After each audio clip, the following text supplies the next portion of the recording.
Estimated 3.6 million households who've fallen behind on their payments are somewhat or very likely to face eviction over the next 2 months. The numbers go on. About 7.4 million households are behind on rent in total. Just the scale of the issue at play here in the US economy. Had some breaking news in the past 24 hours. I want to get you up to speed on that developing story and bring back in Bloomberg's Kelly Lyons. Hey, Kaylee. Hey, John. Well, developing right here in New York City, Mayor Bill de Blasio is set to announce today a mandate proof of vaccination for indoor dining and gyms. Of course, anything that requires indoor activities. Now, this is expected to be announced at his virus briefing later on this morning around 10 a.m. Eastern time, but of course, is just his latest effort to get more New Yorkers vaccinated. Right now, only 66% of the population here in New York City is fully inoculated. He has already required that city workers get vaccinated or face weekly testing. He has also offered a $100 incentive to the public, but now it isn't just monetary incentive, it is also incentivizing activity, the things that you can do. And to a certain extent, he is following the lead of private businesses. We've already seen a number of restaurants, including Gramercy Tavern, requiring proof of vaccination to enter its doors. Equinox, as we heard from Jay Pulaski, that gym is doing the same thing. But again, John, Bill de Blasio, in a couple hours' time, is expected to announce that you must provide proof of vaccination to dine or go to the gym here in New York City. Kelly, thank you. Kelly, of course, already mentioning Equinox getting ahead of this. Danny Mayer's Union Square Hospitality Group largely getting ahead of this. Many others have been doing this in New York City. Now, seemingly everybody will have to follow. In your equity market at the moment, about 21 minutes into the session, your equity market is negative by 0.14% on the S&P, basically unchanged on the NASDAQ with the sector price action. For a sneak peek, lifting the lid, here's Dave Wilson. Thanks, John. Yeah, pretty even split among the 11 main industry groups in the S&P 500 at the moment. The more economically sensitive areas of the market falling a bit here, specifically energy, financials, materials, industrial stocks. Also, communications, where you saw some disappointing results late yesterday out of video game maker Take-Two Interactive, and also today out of the cable channel company Discovery. And he had a management shakeup at Take-Two rival Activision Blizzard as well. Within discretionary, consumer discretionary, just kind of a little change at the moment. One area where you're seeing some strength is in what they call the textiles and apparel category. And that's Ralph Lauren, which is up 5.5% after its results. Under Armour also higher, 2 classes of shares in the S&P 500. They're moving up. So it's a group that's dominated by Nike. Nonetheless, it's been setting records since Nike's results came out in June, and it looks like we may get another record for the group today. Hey, Dave, good to catch up. Our stocks editor, Dave Wilson, there on the latest. One stock to watch through the session. I have no doubt Dave Wilson and the team will be covering this through the market day. Clorox getting absolutely hammered, down by 11.6%. 2 reasons. They're looking for slowing growth, declining growth through the year ahead, largely because of what? The pull forward we saw last year. I'm sure you've got many of their items still in the cupboard. And of course, the COVID hygiene theatre, in many ways, for many people, has ended. That stock is getting hammered in early trading. Down in the intraday session, in about 22 minutes, we're off by 11.61% to 160.15. That's the story of the market more broadly and for a single name as well. Coming up on the program, the market moving events you need to be watching.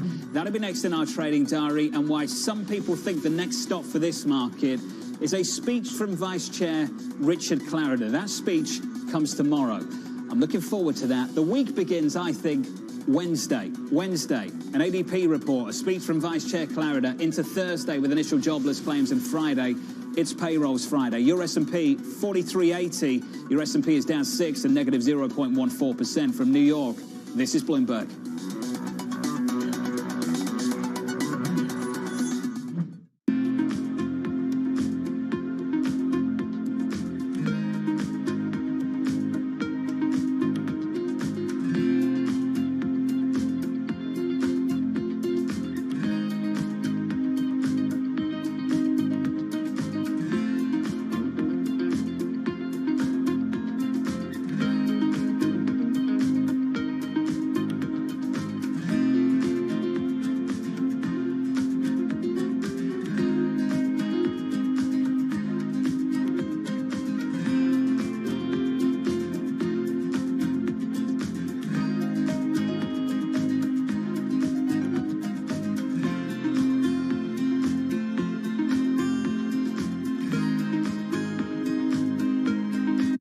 is Jobs Day. For every positive thing you point to, there's something less positive. The June report fell short of estimates. The unemployment rate goes up to 5.9%. It's one of those things where you say it's good news. The unemployment rate goes up. What should we expect to see from July's report? A lot of reshuffling. We'll continue to see hiring at large pace. Are people looking to return to the workforce? Businesses have a lot of jobs to fill. They can't find workers. The July Jobs Report, Friday on Bloomberg Television and Radio. For the people here on Earth who are wondering, why are we investing all this money in space, this time in space, talk to us about how you believe this will actually help benefit us here on Earth. We're building infrastructure. This is a road. We're building a road to space so that future generations can build the future. We live on this beautiful planet. It's the most beautiful planet in the solar system by far.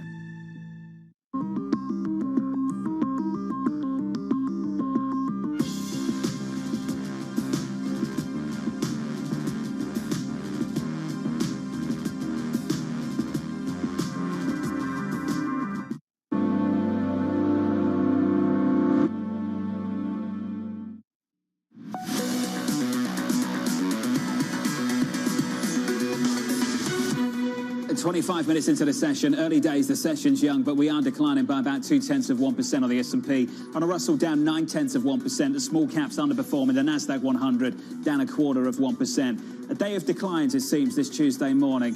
Building up towards that anyway. Let's get to the trading diary. That's the price action. We look a little something like this through the rest of today. Factory orders and durable goods coming up at the top of the hour. Alex Steele and Guy Johnson will run you through the numbers together with Michael McKee.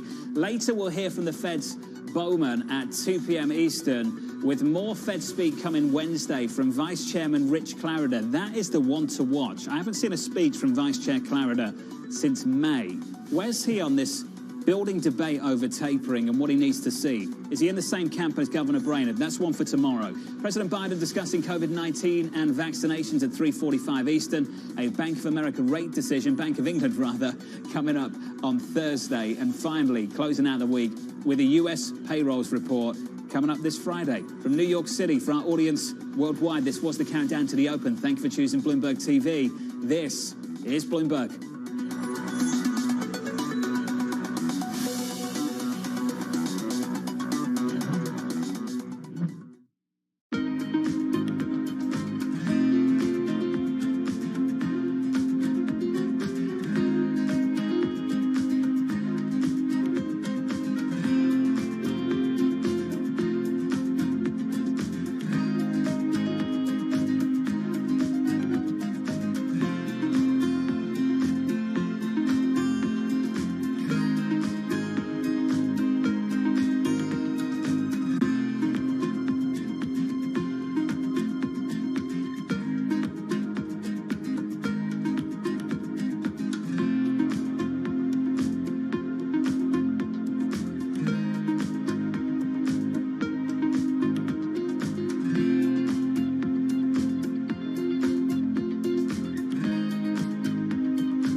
assess the sector as a whole? Is it making a better case for itself at the right price at this point? Most of the big hedge funds, most of the people that have been growing, have been delivering very good performance. We have, but so is a number of the peers. You know, it is definitely the hedge fund business is getting more about the large getting larger and generating more performance, being able to hire the best people, thereby generating better performance, thereby getting larger. So when you look at the performance of the largest, say, 20 or 50 hedge funds, the performance has been pretty good over a number of years, and the inflows have been pretty good. You know, this is another quarter of positive inflows for us. I think one of the bits you're seeing at the moment is every client is worried about inflation. When they say they're worried about inflation, what they really mean is, I own a load of bonds, is that going to cause me a problem?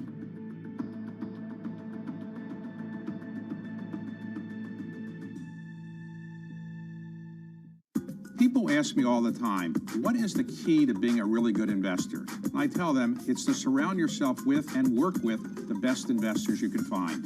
On Bloomberg Wealth, I'm going to take you to meet the greatest investors in the world, the people that I would like to have managing my money. Some of the best deals in history have been passed on by a very large number of people. The money is made on the aberrations. And so I would say you want to be generally open-minded and humble about your conclusions about what all these different signals mean. How are you navigating what seems to be a really tough situation better than almost anyone else? We've worked hard on the supply chain. There's no question there's a lot of work to do in the supply chain for semiconductors. And we're happy that we were able to exceed our second quarter guidance as well as, guide up for the rest of the year.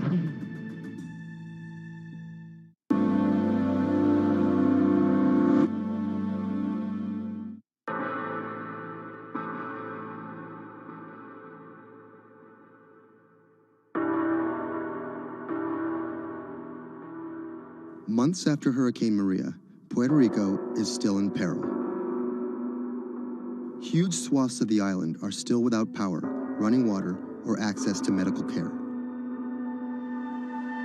Experts estimate that it will take years before these services are restored island-wide. Much of the blame has been placed on FEMA for a slow response in comparison to recent disasters on the mainland. But recovery from a disaster of this complexity and scale has proven more challenging than anyone anticipated. And filling the gaps between an overextended public sector and a suffering populace falls on the private citizens.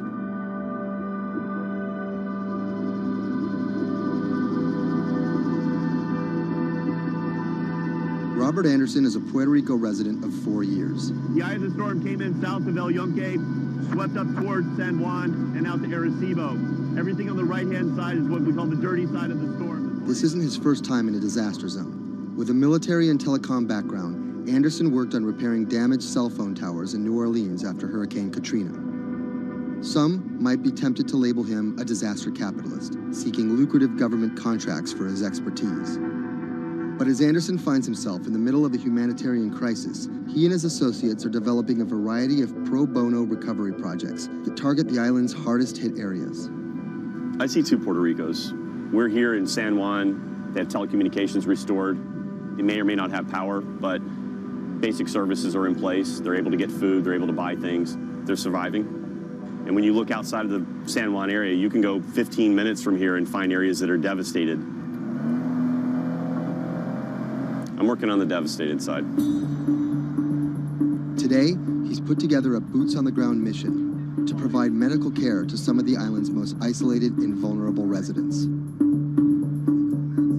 Steve Berenbaum is one of Anderson's business associates. He offered an extra car and a set of hands. So we received an initial report from a nurse that was out in the area. We're headed to the northeast region of Utuado for some people that are in need of urgent medical assistance. Dr. Sally Priester is a physician from San Juan. She filled a van with medical supplies at her own expense and brought along a team of nurses. Google Maps estimated our first destination to be a 90-minute drive. But it didn't account for obstacles like this.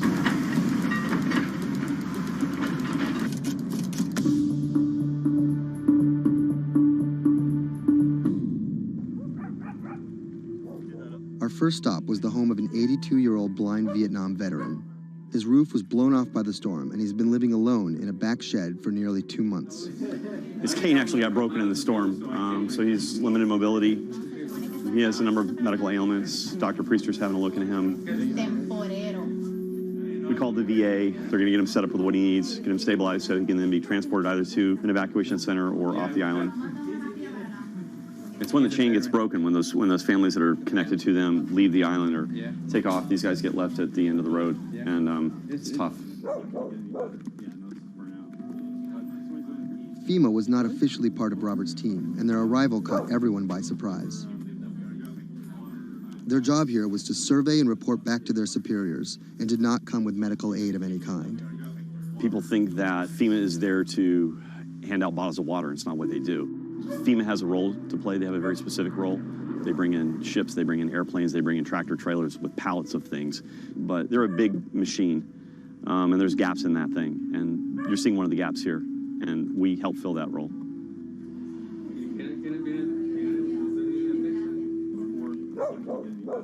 These guys are in a bad situation before, and now they're struggling for real basic things. One of the risks that you run is people going from fear to hopelessness. Those are the folks that we're trying to reach. And how are they reached? How are they even found? Word of mouth, mostly. And what's your role in all this? Ghost in the machine.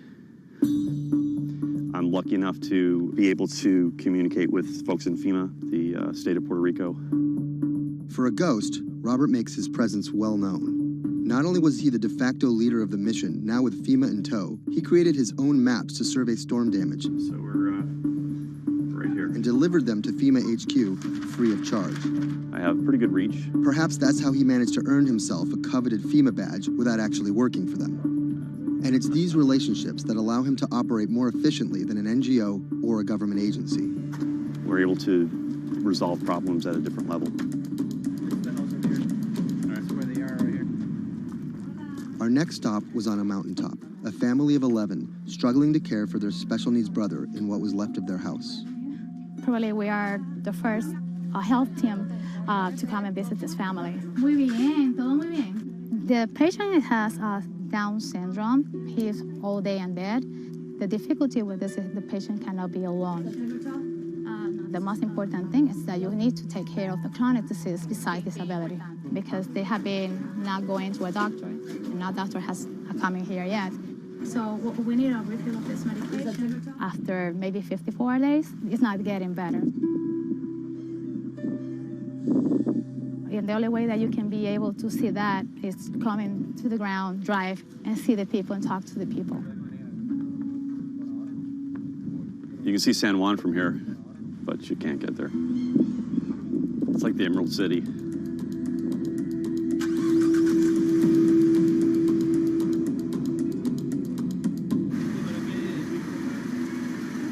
On this stop, we caught word that a man living alone at the edge of the jungle was in need of care. So we decided to take a little detour, come up here and check out and see what's going on. One of the challenges is to find those people that are at the end of these roads that need help.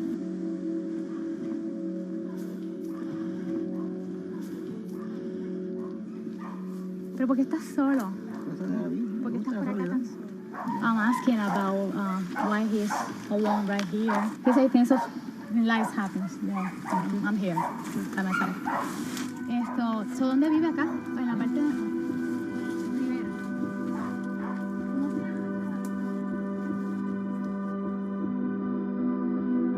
This is not a job. To do this, you need to have passion for what you can do. You're not going to get paid. It's said in disaster response and emergency response that the real first responders are your neighbors. You don't need to wait for a lucrative FEMA contract to go out and do good and to help the community. In the end, do you feel like you're making a difference? Lives you touch and people that you can affect. I don't really think about it in those terms. But why do you do it? It helps me sleep at night. I think it's as much for the people that are going out to help and do things as it is for the people that you affect. Whether out of altruism, or the lure of a paid gig, or some mixture of the two, Anderson hopes to stay here to help shape Puerto Rico's future. Puerto Rico's essentially been a colony for 400 years. It was treated poorly by the Spanish. It was not treated well by the United States when they first got here. Puerto Rico can continue in the way that it's always been, or Puerto Rico can rebuild itself like nothing that's ever been. And we have to do everything we can to make that real. That's the bottom line.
When I met him first online, I found him to be really sweet.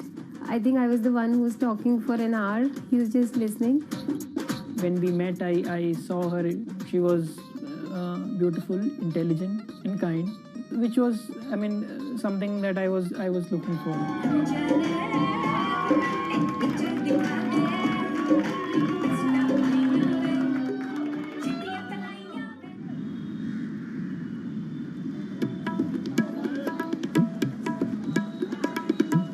Anshu and Sumit are one of about 12 million couples that get married in India every year. Unlike their parents' generation, they're not from two close villages, but from two cities on opposite sides of the country. And their love didn't start through community matchmaking, marriage brokers, or classified ads in newspapers, but began online.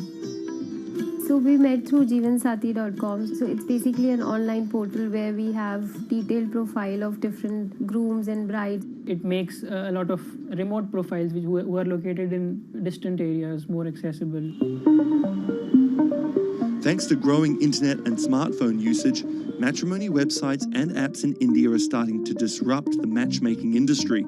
More and more people are finding their partners at the click of a mouse. jivansathi.com, where Anshu and Sumit met, is one of the biggest players. Young Indians looking for love set up profiles including their caste and horoscope, but their criteria for choosing spouses appears to be changing. We have seen the shift from, traditional caste community conservative parameters to something which is more focused on education, employment. Anshu and Sumit's marriage was initiated by their parents, but modern Indian couples like them have more input than previous generations. We looked up to them to agree for the proposal, but it was primarily our decision that we wanted to be with each other. So what's the emoji you use the most to send to each other? There's a bear, which basically we use for indicating a hug. Yeah, that's our language basically. Bear icon for a hug. Time flies when you're in love, and just 1.5 months after they first met online, the couple got engaged. They decided to hold their wedding less than 3 months later. But planning a traditional Hindu wedding on such short notice is no easy task. The massive event usually lasts 3 days, has various ceremonies and celebrations, and involves the entire two families and hundreds of guests. Luckily, there are websites and apps for that. We searched online, we got in touch with Wedding Brigade, and they helped us finalize the venue. And it makes the search faster and efficient. Startups like the Wedding Brigade are challenging traditional wedding planners in this $50 billion industry. It provides various services from booking banquet venues to buying wedding gowns. The website makes money by charging commission from vendors. People don't want to be limited to what is available around them. They want to know the entire range of options available before making a decision. And now it's easy to find almost everything on one portal.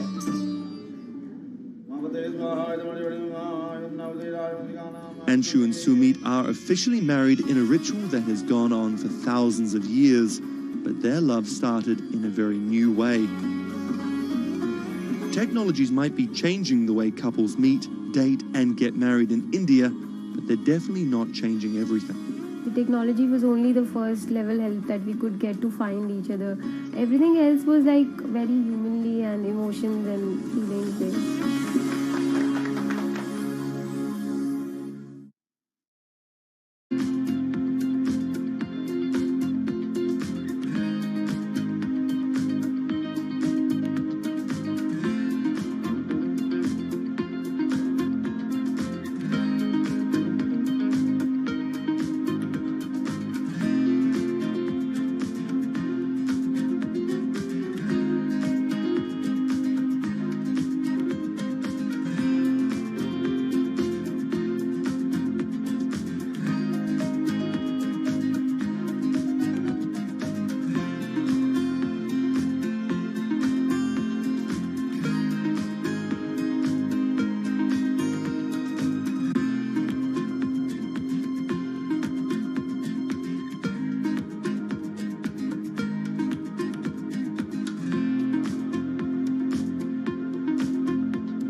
Massachusetts Senator Elizabeth Warren has become a symbol of everything the Republican Party stands against. Everyone gets a right to basic health care. We need strong oversight of these banks. A legal scholar and a consumer advocate turned politician, Warren has branded herself as a champion of the working class and made a career out of standing up to big business. While rumors of a 2020 presidency bid remain just that, I'm not running for president. her Senate seat is up for re-election in 2018, and Republicans are already pumping millions into super PACs to defeat her. This is the story of how a law professor and politician came to be seen as the biggest threat to Republican values and the greatest hope for progressive America. Elizabeth Warren was born Elizabeth Ann Herron, the youngest of 3 siblings, on June 22, 1949 in Oklahoma City to middle-class parents. After waiting tables to help her family pay the bills, Warren became a star on the high school debate team. She landed a scholarship to George Washington University at the age of 16, but 2 years later dropped out to marry her high school sweetheart, Jim Warren.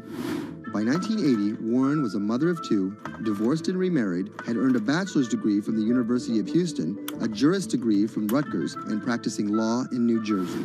Warren then went on to become an influential law professor, teaching, lecturing, and publishing highly cited work on bankruptcy and commercial law at 7 universities around the country, eventually settling at Harvard Law School.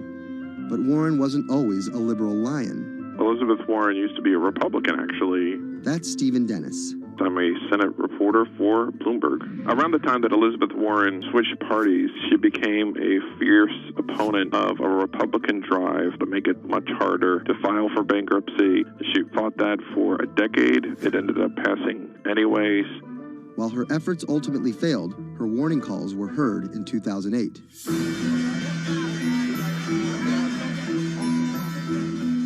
We're in the midst of a serious financial crisis.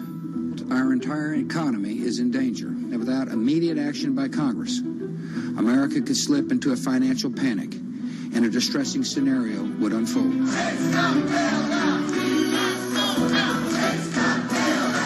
Professor Warren was tapped to help with oversight in the government bailout.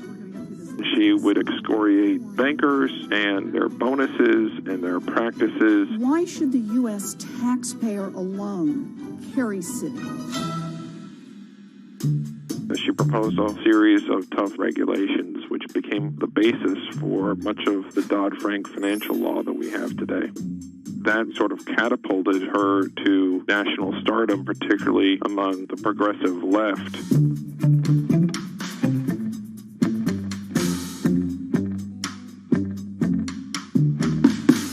Encouraged by her newfound notoriety, Warren declared her bid for the U.S. Senate on September 14, 2011. During the race, her opponent Scott Brown tried to derail Warren by accusing her of falsely claiming Native American heritage, a controversy that earned her the nickname Pocahontas.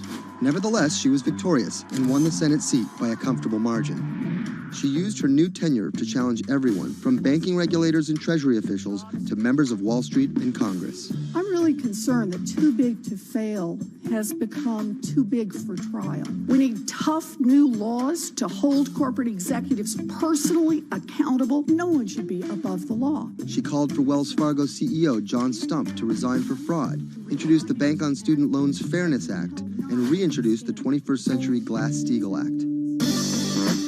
In 2016, after staying silent during the Democratic primary battle, Warren finally endorsed Hillary Clinton and had some harsh words for candidate Trump.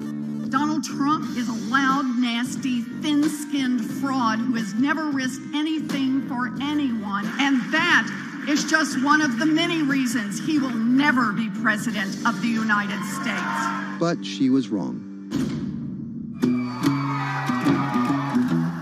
The forgotten men and women of our country will be forgotten no longer. Warren wasted no time resisting Trump's agenda. Have you ever managed or overseen a $1 trillion loan program? I have not. How about a $1 billion loan program? I have not. In the Donald Trump era, Elizabeth Warren has been playing defense and trying to prevent Donald Trump and his cabinet appointees from rolling back protections that she helped enact. Warren actually found herself rebuked by Mitch McConnell for reading a letter by Coretta Scott King about Jeff Sessions' record on racism during his confirmation. She was warned. She was given an explanation. Nevertheless, she persisted. that moment became something that's on T-shirts, bumper stickers, slogans, and that really galvanized a lot of support for her. It's been very hard for Republicans to get much of anything done this year, and that's at least in part to this resistance movement that Elizabeth Warren has helped champion. We are here to fight back. Enough of Elizabeth Warren. Like you, millions of dollars are being funneled to defeat Warren in the midterm elections in 2018. But it's the rumors of a 2020 presidential bid that has further prompted powerful donors to fund her opposition, often using the same playbook of constant and ruthless ad campaigns that many believe helped Trump win in 2016. It's anyone's guess if she will endure what Hillary could not. You know, the question for Elizabeth Warren is whether she can go from being a liberal firebrand to somebody who can regularly get 60 votes for initiatives in the Senate and 218 in the House and drive an agenda, and whether she can bring together coalitions for political victories. That's the challenge, and we'll see what happens.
Sadiq Khan, the mayor of London, has made some powerful opponents. He doesn't know me, never met me, doesn't know what I'm all about. I think they're very rude statements, and frankly, tell him I will remember those statements. My message to Donald Trump and his team is that, your views of Islam are ignorant. He's the first Muslim mayor of a major Western capital and proud of it. This is how Sadiq Khan went from the son of Pakistani immigrants to a lawyer, lawmaker, and now the mayor of London. Khan's parents emigrated from Pakistan. His father was a bus driver, his mother a stay-at-home seamstress. The 10-strong Khan family squeezed into a 3-bedroom flat in South London. He wanted to be a dentist, but TV in the 1980s convinced him otherwise. Objection! LA law, with its swagger and ill-fitting suits, caught Khan's eye. He graduated in 1991 with a degree in law from North London University and joined a human rights firm. Khan worked a number of high-profile cases, often clashing with London's Metropolitan Police Force. But he had bigger political ambitions. This is what being a new MP is like, squatting on a bench in the absence of an office, dealing with letters from constituents. Reports are just coming in of an explosion here in London. So there's just explosions, and then it was just smoke everywhere. Everyone's just asking what's happened. Only 2 months after Khan entered the Commons as a Member of Parliament, London was attacked by Islamist extremists. That day will stay with me for the rest of my life. He spoke out against the attacks both as a London MP and as a Muslim.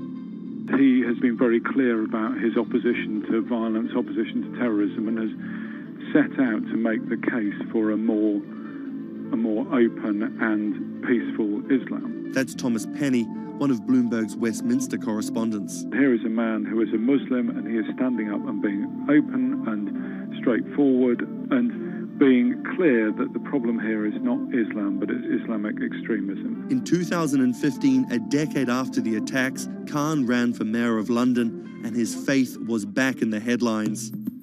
His opponent, Zach Goldsmith, trying to link Khan to radical Islam. The debate got again personal and nasty. The Goldsmith camp has called Khan extreme and accused him of associating with, quote, those who seek to do our police and capital harm. It's a pattern of behaviour. Even the former Prime Minister David Cameron repeated the allegations. He shared a platform with Sajil Shahid, the man who trained the ringleader of the 7/7 attacks and accused the United States of bringing 9/11 on themselves. But the smears didn't stick. Zach Goldsmith ran a very negative campaign that was based on what people knew was a lie. This election was not without controversy. And I'm so proud that London has today chosen hope over fear and unity over division. After taking the mayor's office with a comfortable majority, Khan has brought a business-like efficiency to the role, scrapping expensive vanity projects like the Garden Bridge and the new Routemaster buses, which cost £350,000 each. The former lawyer who used to fight the police in court is now praised for his close relationship with them. I was talking to a very senior police officer in the Metropolitan Police who said there was a sea change when he went into City Hall, and the police were saying how much they welcomed this because they knew where they stood and it was more straightforward to work with. So he works like a lawyer, he works like a government minister. Khan's kept his faith at the fore. He's an outspoken voice for moderate Muslims across the world. Donald J. Trump is calling for a total and complete shutdown of Muslims entering the United States. Now, by giving the impression that Islam and the West are incompatible, you're playing into the hands of the extremists. The ongoing spat between Khan and US President Donald Trump escalated when Trump went after Khan, misquoting him on Twitter just hours after the terrorist attacks of June 3rd, 2017. Khan's now one of the most prominent Labour politicians in the UK. In fact, a recent poll of Londoners found Khan was more trusted to keep the country safe from terrorism than the Prime Minister or the Labour leader. His story of going from the son of an immigrant bus driver to the mayor of one of the greatest cities in the world plays well with Londoners. But can he appeal to the rest of the nation? Has Khan got his eye on the top job? And is the UK ready for a Muslim Prime Minister?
What does it take to change the world? A big army? A cure to a pandemic? A revolution? All of these take either a lot of people, thousands of hours, or massive amounts of space. But for Julian Assange, all he needs is one room, an internet connection, and the world will listen. Assange is located here, and more specifically, right here. And from that location, he's posted government secrets, classified documents, and leaked emails from some of the world's most powerful people. And in doing so, has been labeled a hero, a villain, a nihilist, and everything in between. This is how an Australian programmer sequestered in the Ecuadorian embassy in London became one of the most influential and notorious people in the world. Born in 1971 in Townsville, Australia, Assange has always been on the move. Living in over 30 homes by the time he was in his mid-teens, Assange, along with his mother and half-brother, finally settled down in Melbourne. His introduction to hacking started at 16 when he was given a Commodore 64, which he attached to a modem. He attended the University of Melbourne, where he studied programming, physics, and mathematics. He never graduated, but that doesn't mean he didn't get an education. By 1991, Assange hacked into the Pentagon, U.S. Navy, and other branches of the U.S. government. In 1996, he was caught by the Australian Federal Police and charged with over 30 counts of hacking and computer-related crimes. He didn't get any jail time, but he was fined $2,100. I think the first taste of what would come later was the hacking that he did as a young programmer, and that really sort of foreshadowed a healthy skepticism of the use and abuse of technology by governments. That's Vernon Silver. I'm a reporter for Bloomberg's investigations team. Assange's youth as a hacker laid the foundation for him to start WikiLeaks in 2006. But what is WikiLeaks? It's a website that posts unfiltered, usually classified documents. What separates it from every other media outlet is that they have no editorial hierarchy. With a publication like the New York Times, information comes in, they take that information, package it, then disseminate it for the public to see. WikiLeaks, however, cuts out the middleman.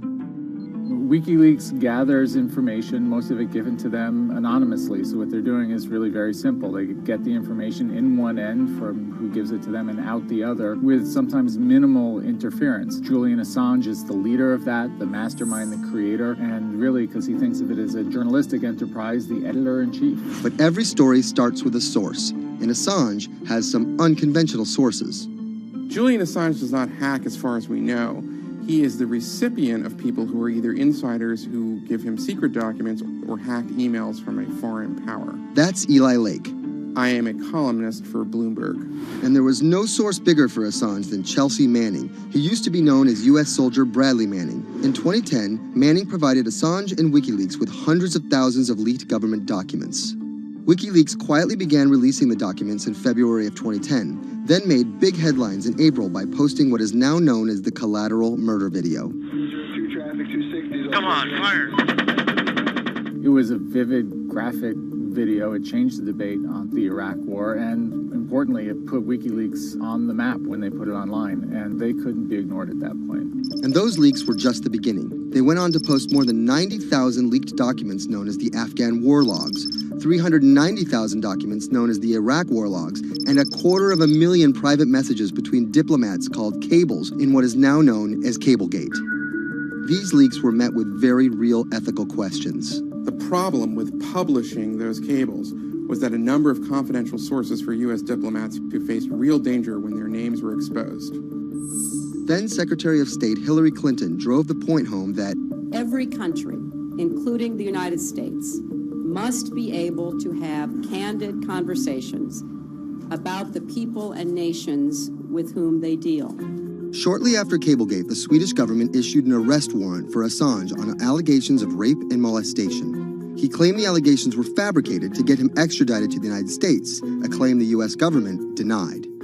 Either way, Assange's next move was to seek refuge in the Ecuadorian embassy, which really was the beginning of the new chapter in his life and what we're dealing with now, which is him being stuck in London. What was supposed to be an office in an embassy is now Assange's self-imposed prison to this very day.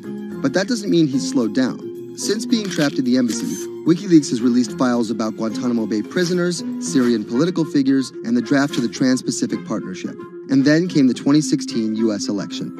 Thousands of leaked emails showed Democratic Party officials possibly plotting against Bernie Sanders in his race against Hillary Clinton. Over the course of 68 days, WikiLeaks released 20,000 confidential Democratic National Committee emails. In terms of the presidential race, if you look right here, when Assange released the first batch of emails, Trump actually takes his first lead against Clinton. I think we've had enough of the Clintons, in all fairness. Once WikiLeaks started exposing secrets of the Democratic Party, Julian Assange became a hero to many on the right. Public opinion kind of flip-flopped. WikiLeaks. From the emails, we now know Hillary Clinton's campaign manager makes risotto, and also how the DNC squashed Bernie Sanders' campaign. One thing we don't know is who gave Assange the stolen emails in the first place. Many leading Democrats say they suspect it was the Russians. They released an analysis from a private cybersecurity firm that had said it was the Russians. But Assange claims our source is not the Russian government, and it is not a state party. So this is where we stand today. The public still doesn't know who provided the emails to WikiLeaks. Meanwhile, Assange is still running WikiLeaks and still releasing documents. In March 2017, he started publishing documents from the CIA's Center for Cyber Intelligence called Vault 7. The CIA, the agency charged with finding and keeping our top secrets, can't keep its own secrets. As long as Assange has a connection to the world, no government secret will be too far from exposure. Julian Assange is still in the embassy. Maybe he'll leave, maybe he won't. Kind of regardless, his work has been done. He's changed the way people think about their governments, about their own secrets, about their own hackability, and really the world has changed because of him.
it debuted, the 4G wireless we have today allowed people for the first time to hit the road and explore unknown places with only a smartphone for directions. When 5G arrives, it could enable driverless cars to take us there as well. 5G stands for fifth generation mobile networks or wireless systems. It's insanely fast and can accommodate a lot more connected devices. But the reason it's being called revolutionary is because 5G will allow connected devices to speak to each other as well as people. Right now we're living in a world where really it's a one-way experience. That's Bloomberg tech reporter Ian King. The network talks to your phone, you look at your phone and access data, then you send something back to the network. What we're being told about 5G is that really for the first time we're going to see machines communicating with each other over mobile networks in a meaningful way. 5G could end up being 100 times faster than what we have now, with speeds that could reach 20 gigabits per second. In plain English, that means downloading a full-length HD movie in seconds. 5G will also increase total bandwidth, which we will need in order to accommodate the growing Internet of Things. We're talking about the class of devices like internet-connected refrigerators, thermostats, dog collars, but 5G will enable many, many more. Things like your utility network, factories, where machines are just sat there, not connected at all. Suddenly they're all going to be connected. Suddenly we're going to be able to have real-time monitoring. Other things like cars, like utility poles, like your light, the light poles. But perhaps the biggest advance will be a huge reduction in communication lag time, known as latency. A network of driverless cars will need the speed of 5G to ping each other multiple times per second to avoid collisions. Near instantaneous data transfers could allow doctors to perform surgery remotely with a robotic scalpel. So how will all this work? First, you need to improve network density. And that's just a fancy word for saying you put more towers out there. What we're being told is that's not actually the case with 5G. The idea is 5G will not only use the existing mobile spectrum, but also tap into higher frequencies called millimeter waves. Millimeter waves can carry more data, but only travel short distances. This may mean you'll see a lot more of these base stations around town. And the new towers may have as many as 100 antenna ports, compared to about a dozen on 4G cell towers.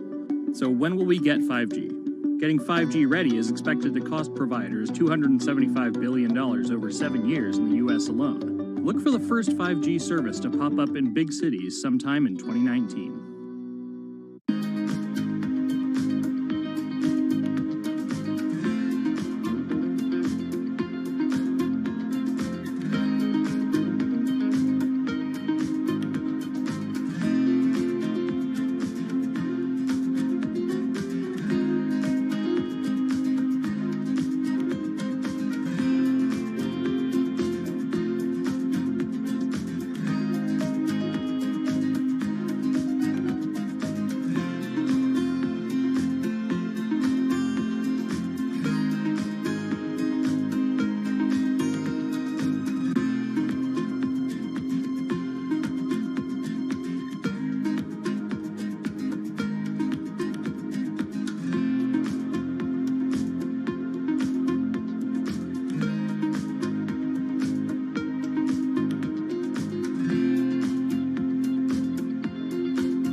People think of Vladimir Putin, they think of capital P, power.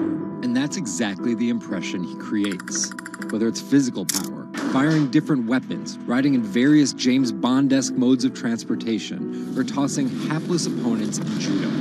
Or political power, ruling his own country with an iron fist, crushing his political opposition, or, most recently, being accused of meddling in foreign elections for his own benefit. This is how Vladimir Putin went from a poor, tough kid in Leningrad, 1852 in Leningrad, which is now St. Petersburg.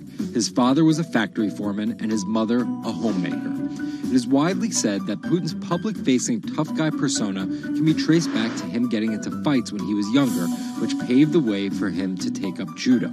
After getting a law degree from Leningrad State University, Putin joined the KGB Foreign Intelligence Service. He spent 16 years in the KGB. When Putin returned to Russia, he began his political career. He went to work for Anatoly Sobchak, who was then the mayor of St. Petersburg. That's Leonid Bershidsky. I'm a columnist at Bloomberg View. Putin thrived in Sobchak's administration because he was sort of considered pretty efficient city official at that time. He was very loyal to Sobchak. So loyal and efficient that he was noticed by Yeltsin's close circle. And those people soon brought Putin over to Moscow to work in Yeltsin's administration, where he quickly climbed the political ladder. Then, of course, he was promoted to Prime Minister of Russia. That's Dmitry Trenin. I am currently director of the Carnegie Moscow Center. Around this time, Yeltsin and the people around him, the so-called family, decided that Putin would become Yeltsin's successor. And then this happened.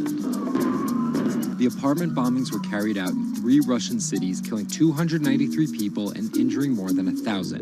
Putin immediately accused Chechen separatists for the bombings and followed it up with action. He was credited with having a very successful military campaign against the terrorists. And it worked. After that, he became an heir apparent in the eyes of the Russian people. 3 months later, Yeltsin resigned. And on his way out, a famous exchange. He was getting into the car in the Kremlin, and the last words that he addressed to Putin before getting into his car was, "Take good care of Russia."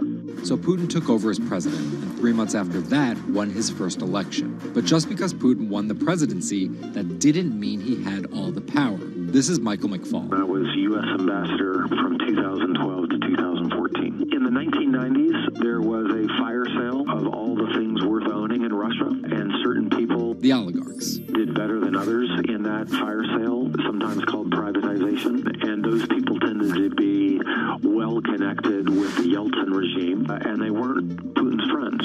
But they probably miscalculated, thinking that they could easily find a way to influence him. It became impossible almost from the start. From that very moment, there was warfare between him and the oligarchs. That's when Putin gave the oligarchs a choice.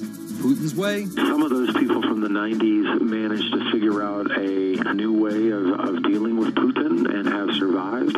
Or prison. Others could not find common vision, and so they lost their assets. Khodorkovsky once was Russia's richest person, worth $15 billion, but he ran afoul of President Vladimir Putin and spent a decade in prison. With domestic power consolidated, Putin focused on restoring Russia's global influence. Putin is the guy who believes in the expansionist Russian state. Georgia and Ukraine and all the other Soviet republics that split off when the Soviet Union fell apart, he still believes that they're traditional Russian satellites. A lot of his strategy is about keeping them in the orbit. That Yeltsin line, take good care of Russia, that's how he understands it. And he used annexation and invasion, as well as oil, gas, and trade to keep former Soviet republics in Russia's orbit.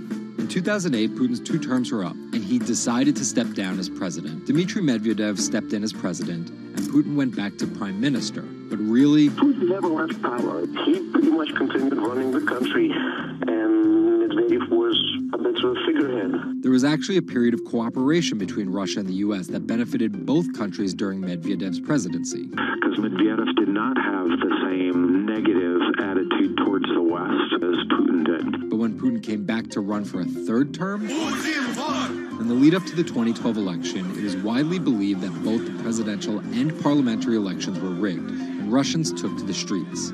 Putin blamed the protests squarely on America, and more specifically, Secretary of State Hillary Clinton. He believed that she had sent, and this is his words, a signal to demonstrators. Still, Putin won by a huge margin and set about crushing the protest movement immediately upon his return to the Kremlin.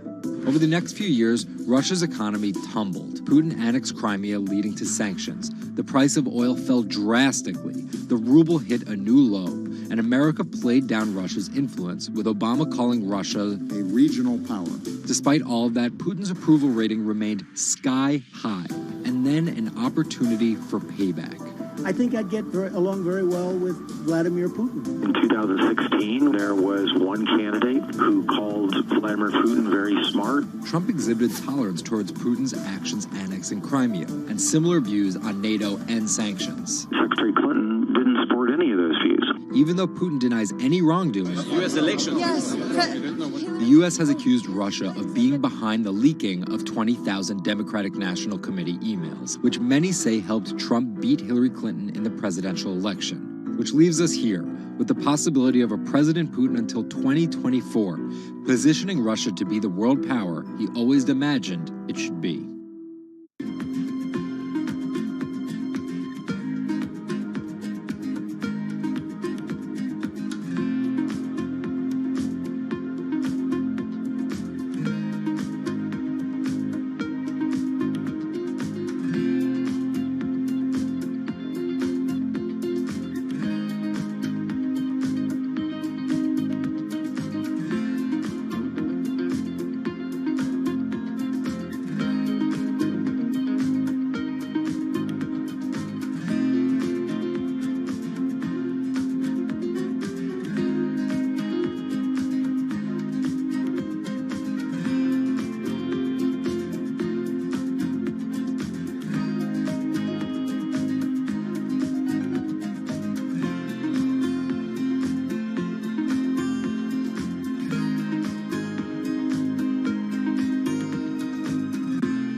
Jack Ma is Asia's richest man and most recognizable business tycoon. He's the chairman of Alibaba, China's e-commerce giant and one of the 10 largest companies in the world. Yet he still wants more. We know where we're going. We want to be the 5th largest economy. Big words from the man some call Asia's Jeff Bezos. He's confident, he's charismatic, and he's definitely not the average CEO.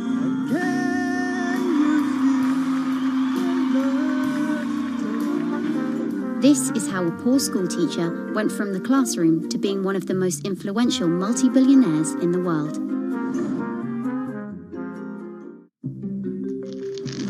Ma was born in China's southeastern city Hangzhou in 1964. His parents were traditional musician storytellers. As a teenager, he started to learn English from foreign tourists after China opened up in the late 1970s.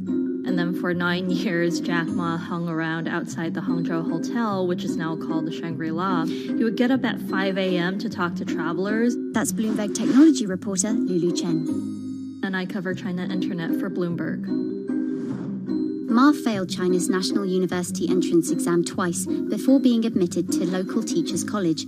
He graduated in 1988. He applied for 30 jobs and got rejected, including from the fast food giant KFC. When KFC came to China, come to us, 24 people went for the job. 73 people accepted. I was the only guy. Then Ma got a job at a local university and taught English there for about 5 years, earning just $15 a month. On the side, he started a translation company with several friends. During a company trip to the US in 1995, Ma had his first encounter with the internet at a friend's place in Seattle. I searched the first word of beer. I don't know why, because it's easy to spell, baby. And I see beers from Germany, beers from USA, beers from Japan, but there's no beer from China. So he searched for the word China instead and still couldn't find anything. And that got him thinking. He wanted to build something that would put China on the world's map. He started China Pages, a Yellow Pages-like website, but it didn't take off. Then Ma joined a government agency in Beijing to help set up a website. By 1999, the internet stock boom had gripped Wall Street, and back in his Hangzhou apartment, Ma decided to try again. With his wife and a group of friends, Ma raised $80,000 and set up Alibaba, a site that allowed businesses to sell stuff to each other. 人家美国人强就强它的硬件，强就强它的系统基础，这方面确实比你高。但是玩信息玩软的，中国人的脑袋绝不比你们长。我们在座的所有人的脑袋绝不比你们长。By 2000, Alibaba had raised $25 million from investors, including Goldman Sachs and SoftBank. He had no business plan and zero revenue, but his eyes was very strong eyes. In 2003, Alibaba started Taobao, a platform for individual sellers to trade with each other, and publicly declared war against eBay, who had started to make a foray into China. Jack Ma has this famous saying that Alibaba is a crocodile in the Yangtze River, whereas eBay is a shark in the ocean. And if they fight eBay in the ocean, then they'll lose. But if they fight them in the Yangtze River, then they have a home base advantage. In 2007, just 1 year after it forced eBay out of China, Alibaba debuted its business-facing division on the Hong Kong Stock Exchange. But it delisted 5 years later as its performance sagged. But in 2014, Alibaba raised $25 billion in the world's biggest IPO in New York. Everybody should have a dream. What if that dream comes true? After achieving dominance in the business of e-commerce in China, Alibaba has been building an internet empire worth $472 billion, with businesses in cloud computing, online video streaming, movie production, healthcare, sports, retail, and even news media. Alibaba buying into South China Morning Post really raised eyebrows. This is the largest English newspaper in Hong Kong, and it shows that Jack Ma's ambitions weren't limited to e-commerce. He wanted to influence not just Chinese users, but also overseas users as well. The US has criticized Alibaba for allowing companies to sell counterfeit and poorly made goods, but in China, it enjoys the favor of China's government. It's part of Ma's company philosophy. Be in love with the government, but don't marry with them. Jack Ma is an extremely fortunate man for jumping on the internet sector so early. Note that this is a person who has no coding skills at all. He's a natural showman and a gifted public speaker and really able to convince others to believe in his vision. Ma's vision of growing Alibaba to be the world's 5th largest economy faces strong competition at home and abroad. It will require more than just naked ambition and charisma, but Ma is great at getting himself in the right place at the right time. So far, it's served him well.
Thiel is a walking contradiction. He got his bachelor's and Juris Doctorate from Stanford, but speaks out about the horrors of higher education, saying college is as corrupt as the Catholic Church was 500 years ago. He's a staunch supporter of the free press, yet he bankrolled a lawsuit to bankrupt an independent media company. But these were not journalists. And most of all, he's an immigrant libertarian who's the most public supporter of Donald Trump in all of Silicon Valley. What Trump represents isn't crazy, and it's not going away. This is the story of how an openly gay, immigrant genius, libertarian billionaire went from tech contrarian to Silicon Valley's biggest Trump supporter.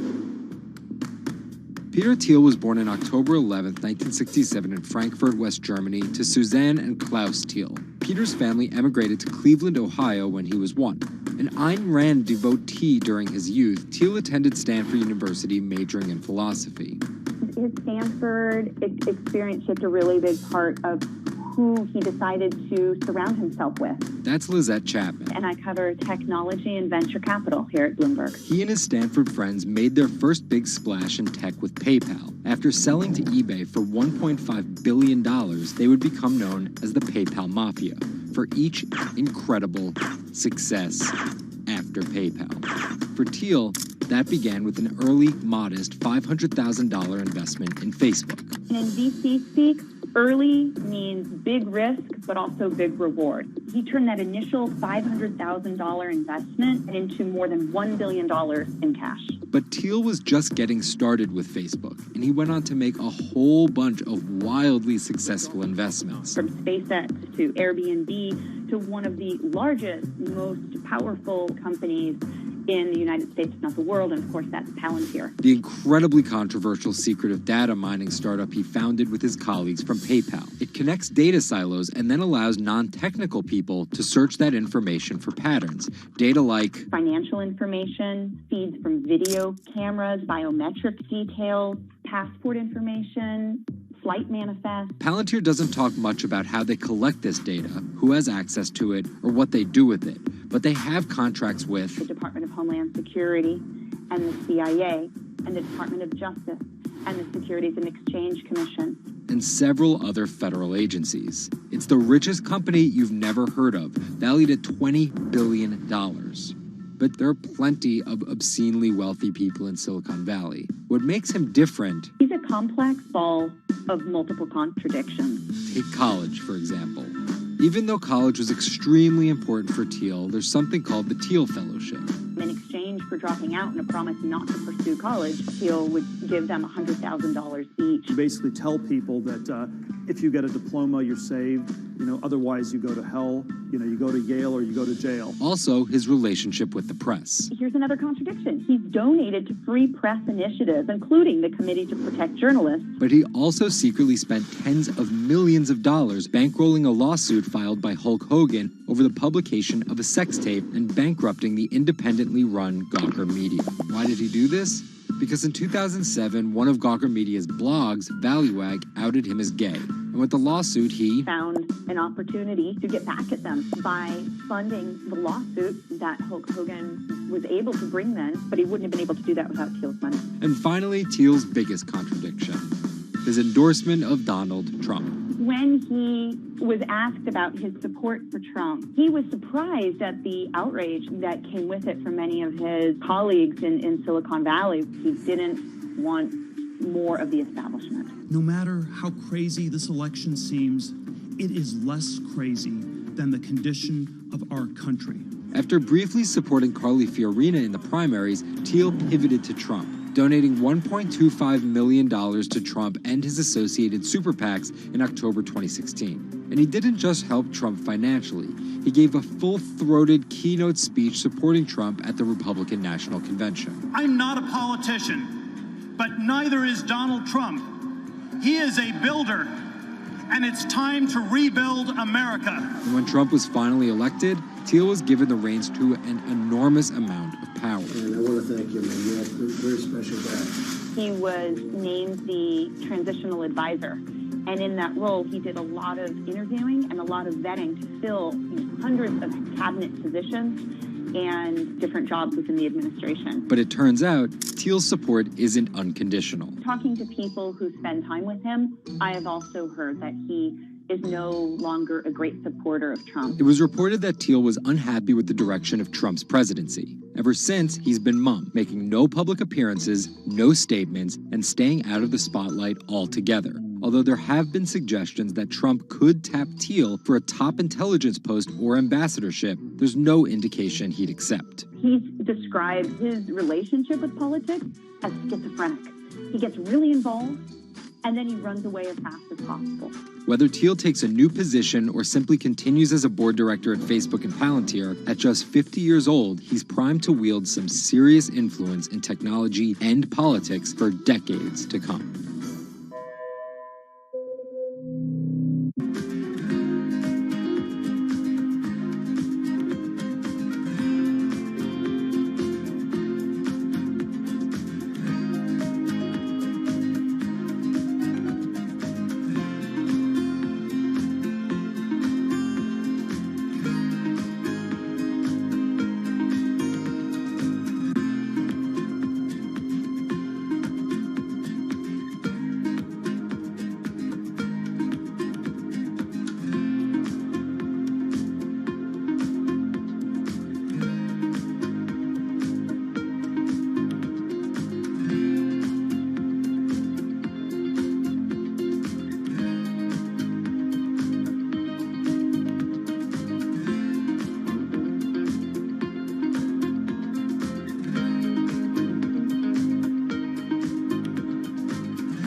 Two 2016 was again the hottest year on record, and the previous 17 years have seen our 16 most scorching. Scientists overwhelmingly agree.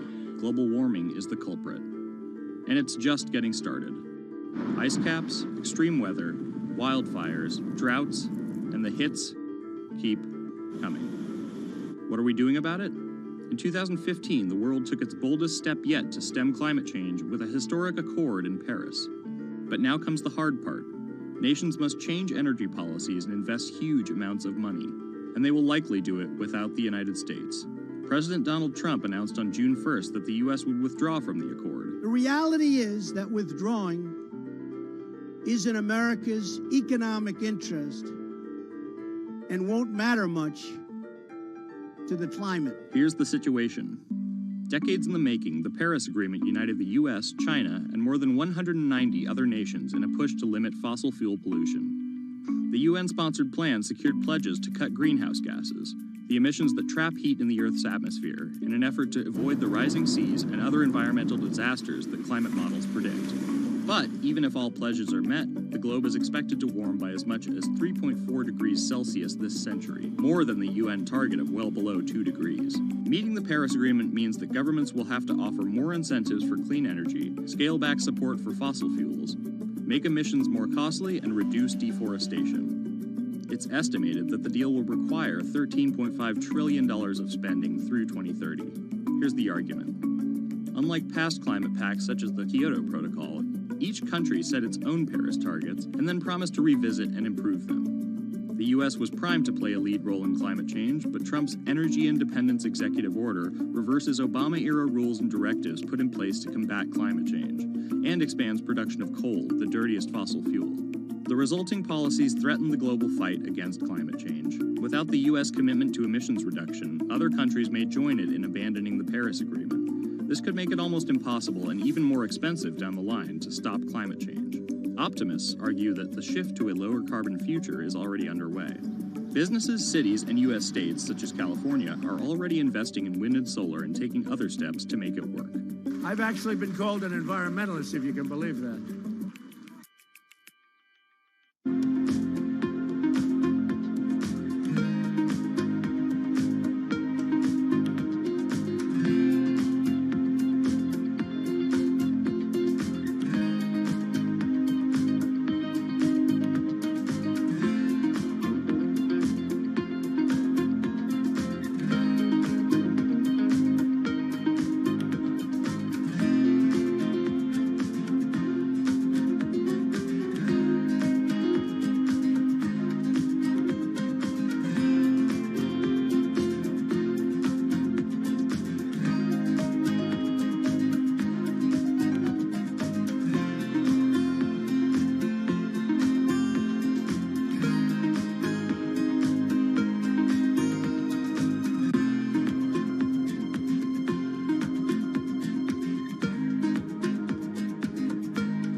There's an inherent attraction to light and being human. And I think on a very deep psychological level, light is this way in which we experience the energy surrounding us in a very personal manner. My name is Matt Dilling. I'm the founder of Light Bright Neon Studio, and we manufacture, produce, and restore neon works of art and design.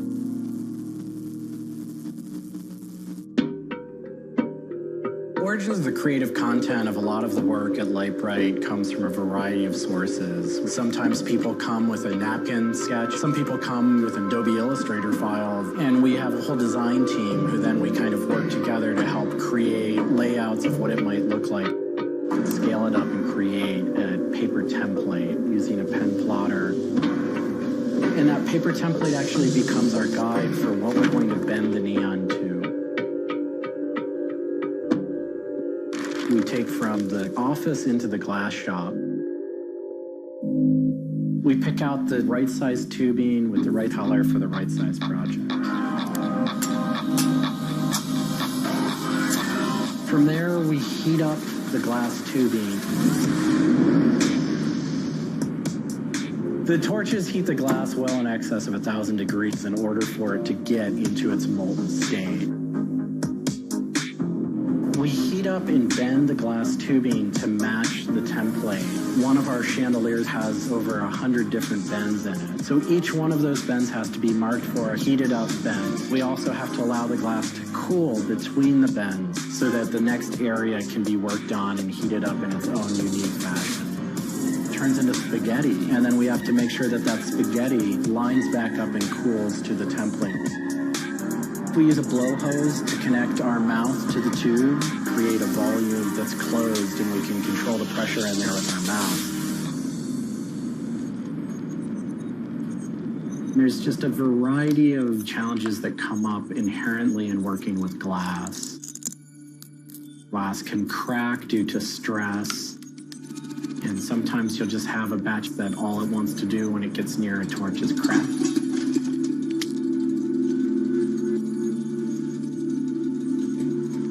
After we've bent various components, we have to go in using the crossfire or the hand torch and actually weld all of those pieces together.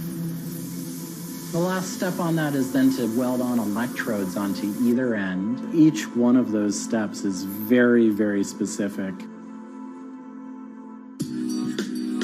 I draw inspiration from so many different experiences. It's hard to come up with one thing that's particular, but one of the ways that I really am able to connect with the creative is to float.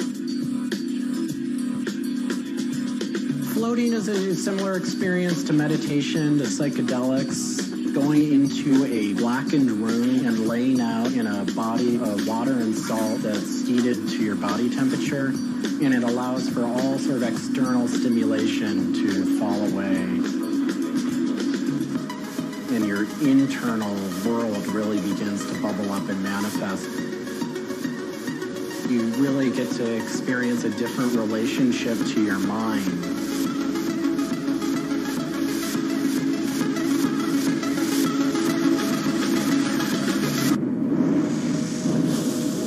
I think I work with neon because I can't not work with it. It's so challenging and so rewarding. And those things are so intertwined that there's no way of separating it out. I've learned so much and continue to learn so much by working with it. I find so much inspiration in working with it, and I just continue to experience new and different things through the medium. It's that close to me at this point.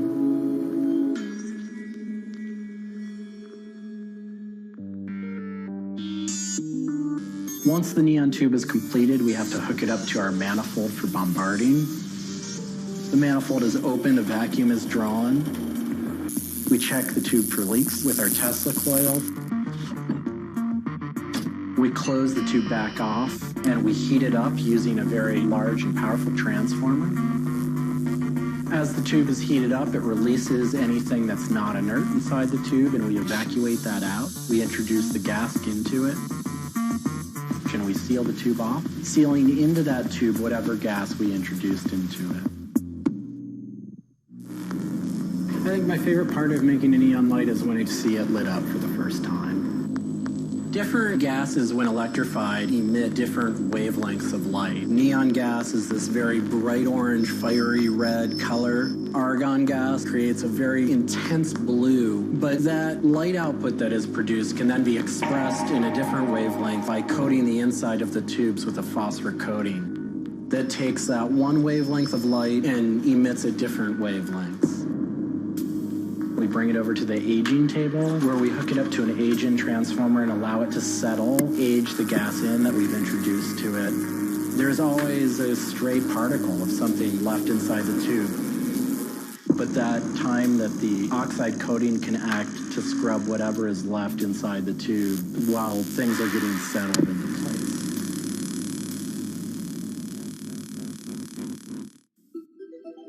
Once the tubes are aged in, we move on to our process of assembling two halves of the fixture together in a jig, gluing up the center of the fixture to its spindle. Once the adhesive dried, we would connect the wires from the fixture together into a transformer, and we turn on power and it lights up.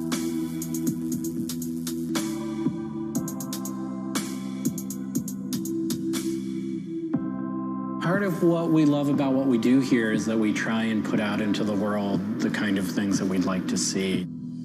I still am surprised when it lights up. I'm still excited when I get to see it illuminated. There's an ineffable quality to it. To me, is this insight into the inner workings of the universe. It literally is. It's a way of looking at what is surrounding us in the cosmos in a new light.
bit like an addiction.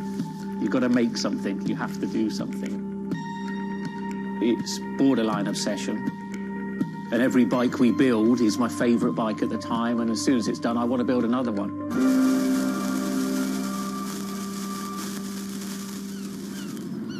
spend cycles is something I've been thinking about ever since I started cycling in my late teens.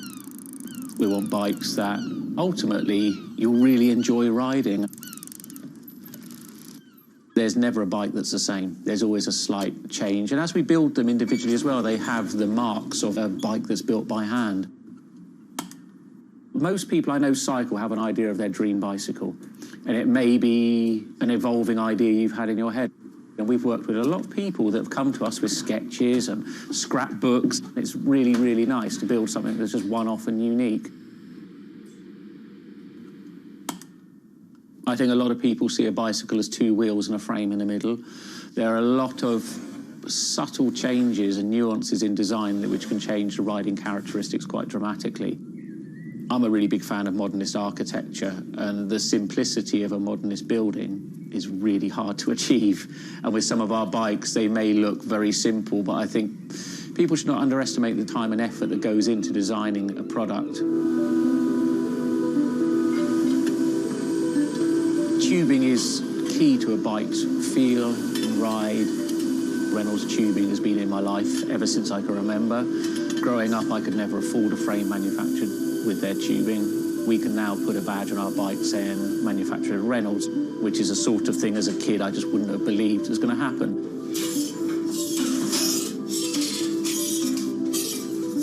Every part of the bike has a specific tube. It's not universal. The first thing we do is get the tubes out, check they're correct, check the wall thicknesses, sand the edges, make sure it's all really clean, because if it's not clean, the tubes won't join together correctly. We build in steel because I still believe it's one of the best materials to use. It's been used in bikes since the late 1800s, and they're still using it now for a very good reason. It's the flexibility that we can replace the tube, repaint the bike, and you wouldn't know it's damaged. I just like working with it. It's very sculptural. This isn't sort of aerospace precision engineering. It's a steel rule and a marker. So when we're cutting the tubes, it's within a mil or two.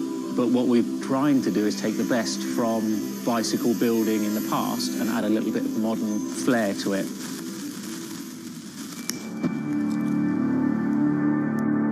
There's various techniques for building bicycles.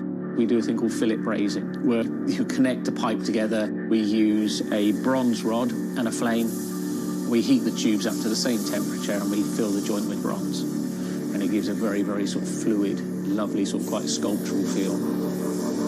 You've got to practice. You've got to be able to judge material temperatures. You've got to just look at it and you just get a feel for it. It's a stage where your tubes start to look a bit like a bicycle. My father's a jeweller. He'd make sort of very pretty things, which are lovely, but for me, they don't really have any function. What I love about bicycles, you can start on a Monday with a box of tubes. You can be riding it by the weekend, and it can last you for the rest of your life.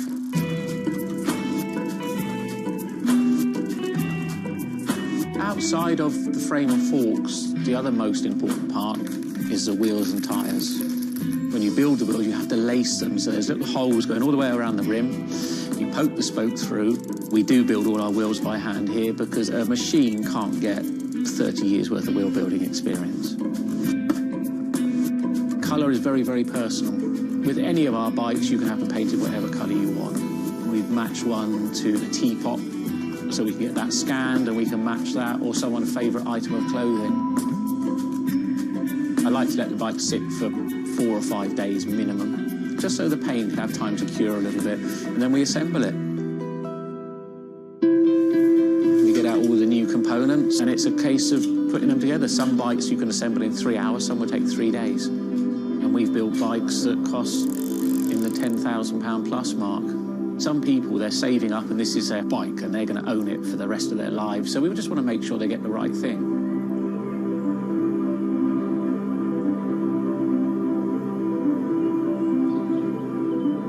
I think the bike for me was the first time I had some freedom. So as soon as I had one, I was off. A lot of people still get that thrill as when they were a kid blasting down a hill, wind going through their hair. It's fun. Everyone has their favourite jacket or something that just makes them feel good. If you've got a bike that fits well, you actually feel part of it. Building bicycles as a creative outlet is fantastic. It's not something you do because you're going to get a big paycheck at the end of the day. You do it something you have a passion for it.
If you ever saw a wooden surfboard, it was probably hanging in somebody's house or underneath the deck.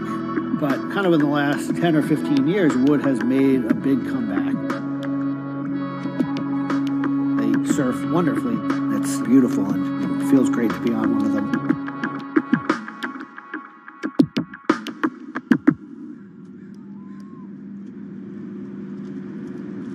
I always had a love for wood and kind of passionate about things that went in the water. I've kind of been around wooden boats most of my life. There's just so much character. The way they're built, the stories that come with them, a lot of that has translated over to why we build surfboards the way we do. When we first started thinking about building surfboards, wood was the natural material we chose. They have a very high strength to weight ratio. Wooden surfboards have the longest history of use in the surf world than any other material. People have been surfing wooden surfboards since kind of the first documented history of people riding waves. The board starts in CAD, where we take a 3D model, break down the shape, and kind of create frames and templates and all the inner parts of the board that we get cut on a CNC machine.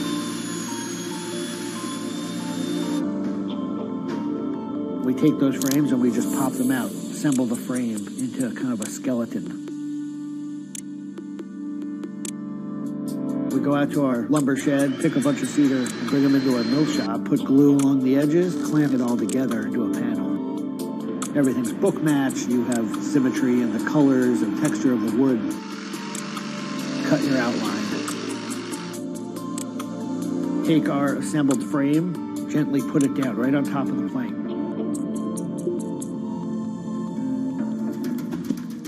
Once that foundation is started, you're basically building up the three-dimensional shape, the outside part of the board, using lots of strips that kind of interlock and fit together.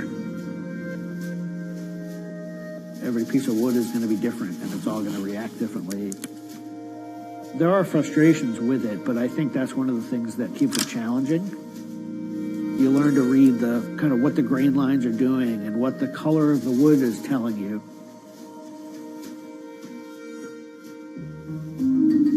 Once those rails are cleaned up, we put our top planks on. It's a little bit like putting a lid on a box. It's like, this is it. Whatever's inside that board is staying inside that board. And by tensioning some rope, you can clamp the two together. It's like a time capsule.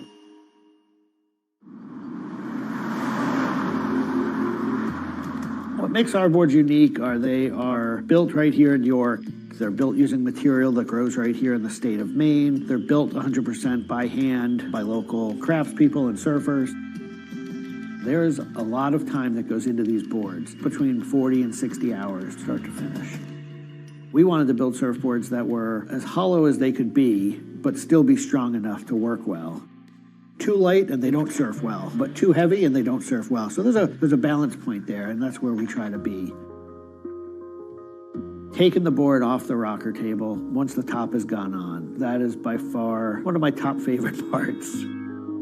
It's just you and a shaping stand, a board, and a hand plane. Everything else is out of your view. It's simple, it's pleasurable, it's quiet. You can be with your thoughts and you can just kind of be present. There's something about taking a nice sharp edge tool to a beautiful piece of wood and feeling the curls coming off and knowing that every pass that you're making, you're kind of getting it closer and closer to what you have in mind.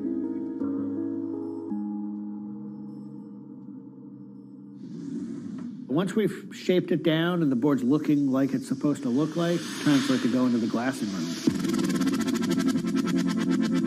4-ounce fiberglass, laying it over the board, draping it over the edges, cutting it, applying epoxy, and on the board. Once both sides are lamb coated, it's time to put in the hardware. Drill and router and install the fin box. And on the other side, we drill and put in the leash plug and a vent. There's a lot of air just naturally inside the board, and that air wants to expand and contract with temperature changes. And that vent has a little piece of Gore-Tex fabric in it, and it allows air to kind of breathe both ways, but it doesn't allow water to get in. Once all that hardware is put in, it goes back into the glassing room. We brush a nice, beautiful, thick coat of epoxy over the whole surface, and that we call a gloss coat. That's supposed to look beautiful and glossy and shiny and flawless. You get to see that board come to life. Whatever the colors in the wood, they really come out. It just makes it look like candy. You just want to touch it and run your hands down it, and it's just kind of the icing on the cake.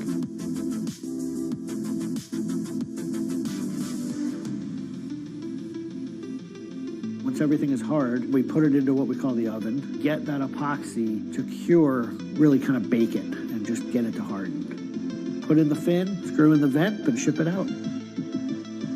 We just love the idea of building something that's sustainable and long-lasting and made by hand. Kind of gives you a deeper connection to the product over something you might buy on a shelf.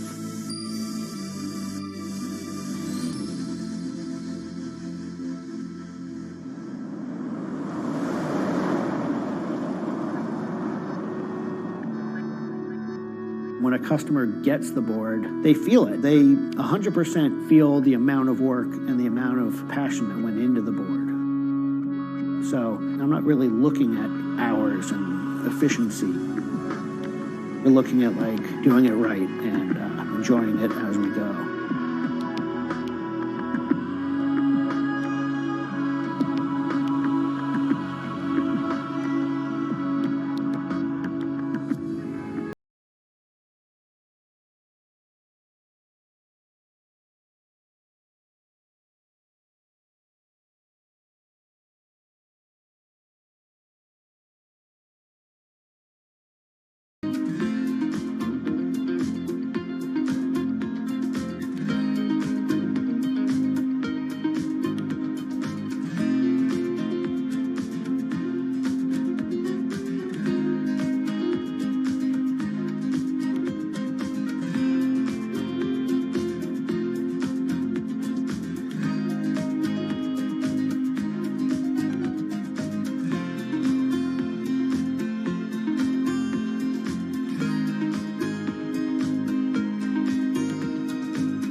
Ma Baoli, better known as Gang La, is one of the 4 grand marshals leading New York's Pride Parade this year. But in the country he comes from, being gay is still a social taboo. The CEO of a Beijing-based internet company is on a mission to improve the lives of millions of gay men in China. 对于每一个 LGBT 人群来说，即使这个国家不允许你跟同性爱人结婚，但是你仍然要勇敢地去选择你自己的生活，你仍然应该拥有幸福生活的权利。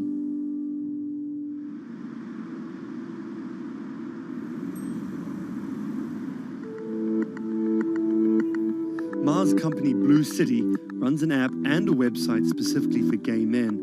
Blued is one of the biggest gay social networking apps in the world, with an estimated 30 million registered users. Unlike most other apps, Blued is more than just dating or hookups. 大家可以在我们这个软件里面找他自己的情感，然后可以阅读相关的内容，然后可以进行一些娱乐，比如玩游戏啊，比如看直播啊等等。Back in 2000, when Ma studied at a police school in northern China, he realized he didn't feel like everyone else. 因为他们都找女朋友，然后谈恋爱，但是我对长得好看的同性的男生，我反而觉得对我更有吸引力。所以那个时候我就到互联网上去找这样的一些资料，然后希望能够告诉我自己我到底是谁。互联网上所有的信息都是负面的，都是错的，就是说同性恋要电击疗法，要被治疗，然后要吃药等等。After visiting some foreign websites with different attitudes to homosexuality, Ma created his own site for a Chinese audience, encouraging people that 他们也是正常的，他们不用自卑，然后也不用自杀。Even though attitudes towards homosexuals are slowly changing in China, it's still a social stigma. The virtual world of Blued, where members can be open about their sexuality, is for most a striking contrast to their real lives. This is live streaming, a function added to Blued in late 2015, right as the internet craze was starting to take off in China. Many self-made stars like Jin make decent amounts of money by receiving audiences' virtual currencies and gifts. 我们不是彼此的初恋，初恋这种事儿多不靠谱啊。For Kyle and Klaus, a couple who have come out, live streaming on Blued means something different. 其实我经常会收到很多粉丝的一些互动的留言，就是类似就是说你们让我们看到了同志情侣之间的一些希望啊，我看到这样的留言我是很欣慰。The government's rules for acceptable content online may shift quickly in China, with LGBT material in a grey area. Many companies feel the chill of the recent internet crackdown, but Blue City still runs as usual. Ma has won the Chinese government's trust by helping with HIV prevention among gay men. A third of the company's staff are dedicated to screening pornographic and politically sensitive content. 我不太多的愿意去对抗，我更多的愿意去对话，去改变他们的想法。我觉得这个可能在中国来说是更有效的。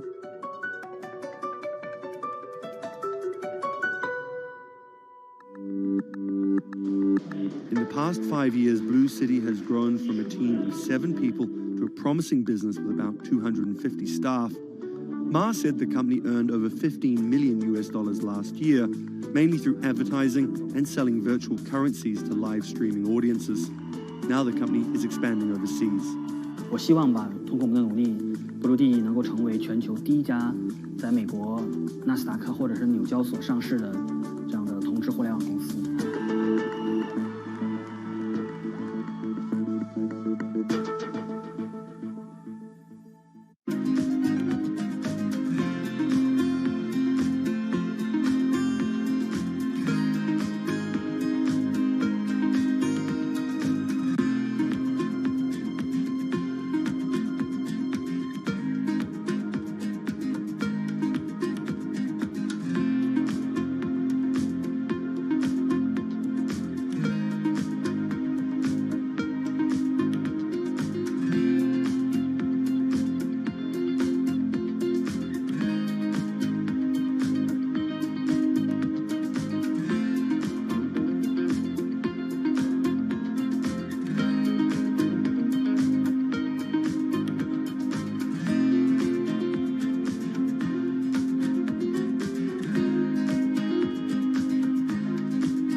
This is Rich Chiga.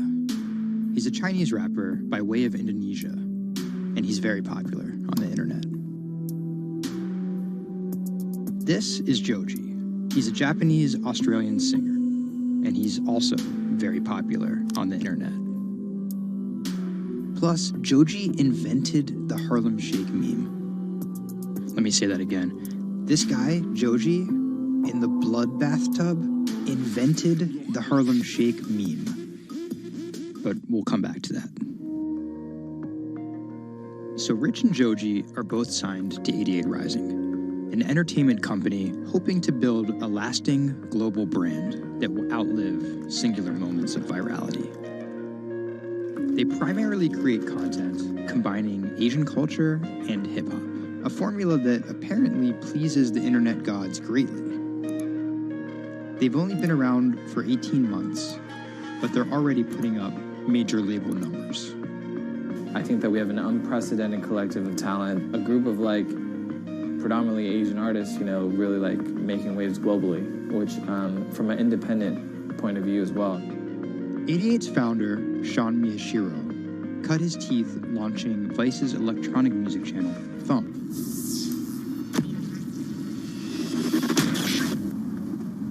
But quickly, Sean became interested in life beyond dance music. I knew that after launching a whole content platform that I have kind of the ability and the know-how to do it again, but like for what was the question. So Sean moved to the Bronx to start over and figure it out. He couldn't afford an office space, so he worked out of his car at the top of a grimy parking garage. Everything kind of started here.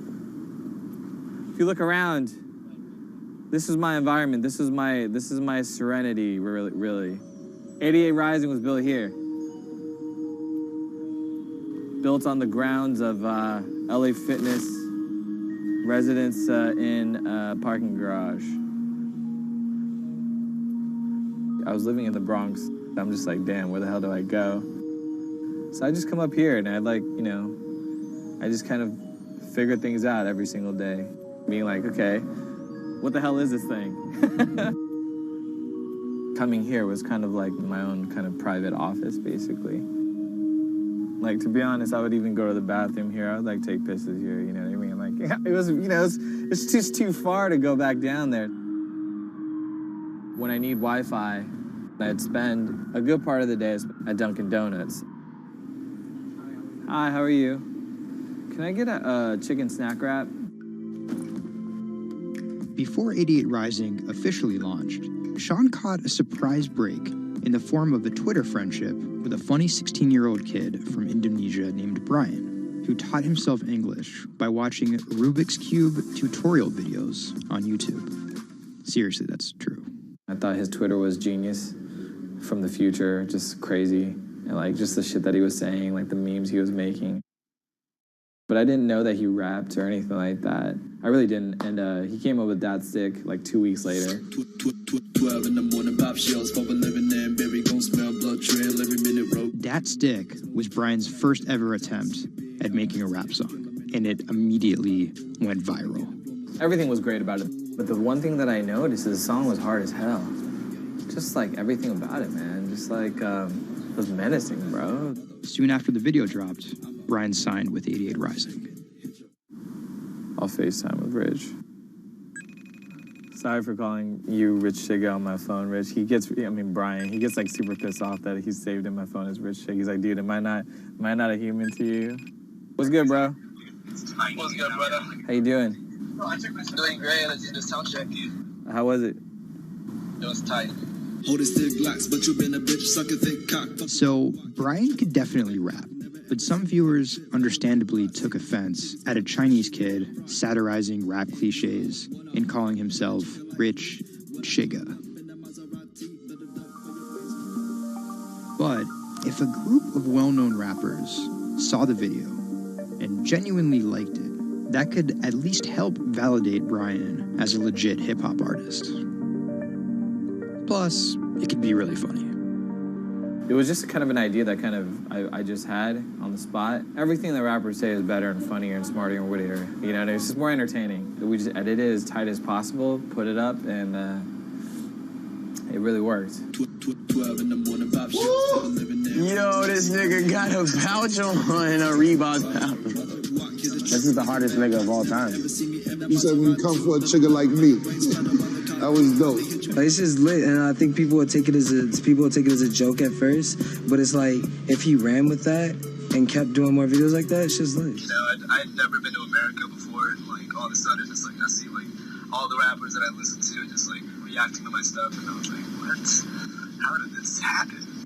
The reaction video also went viral and even led to a remix of Dat Stick featuring Wu-Tang's Ghostface. I'll get on that track.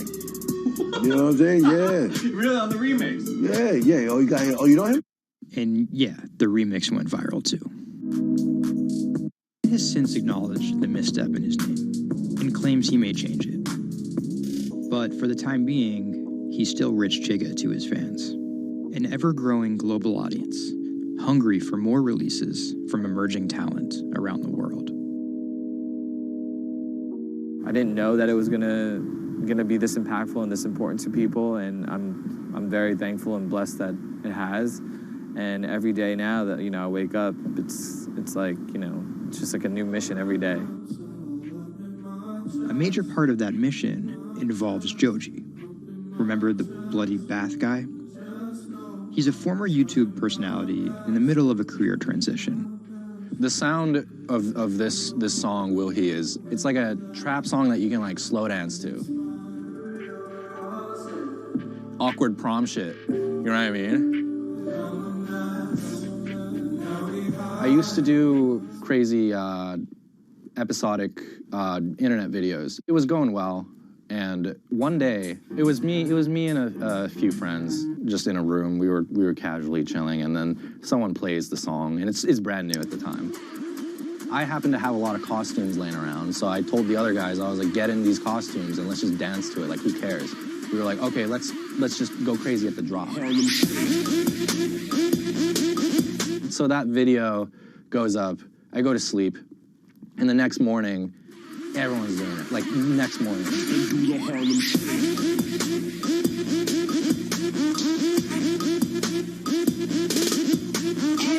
That taught me a lot about the internet, how people want to just be a part of something. And from that point on, something changed, and I was a little better at understanding demographics and people and what they want to see and what they want to hear.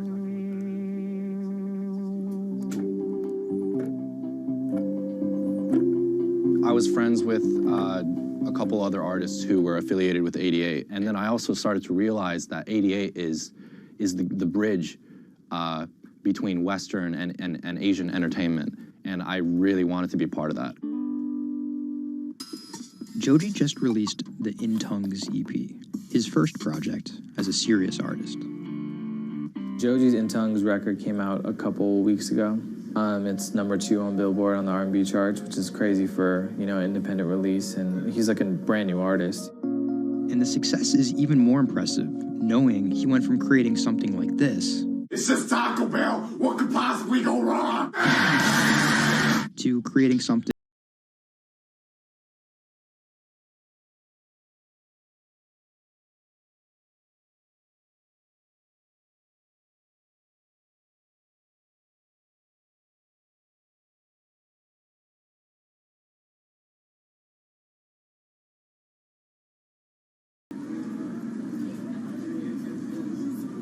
Tonight, Rich Chigga has a show in New York City. Tickets sold out in an hour.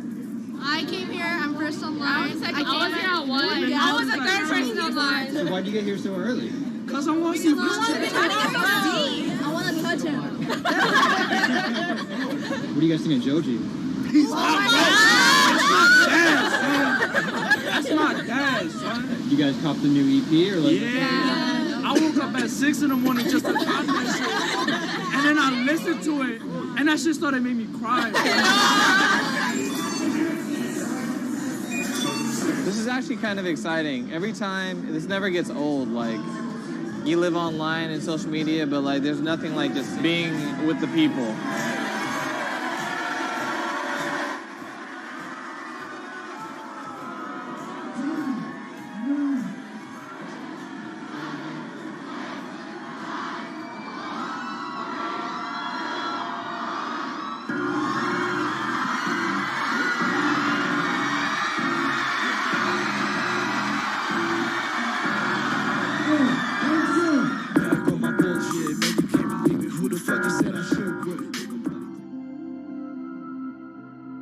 More often than not, viral success happens by accident. And then after an appearance on Ellen or Jimmy Kimmel, the creator's star power fizzles out. But Idiot Rising has figured out how to turn potential gimmicks into brands with an actual following that keeps coming back for the next thing. Oh, shit!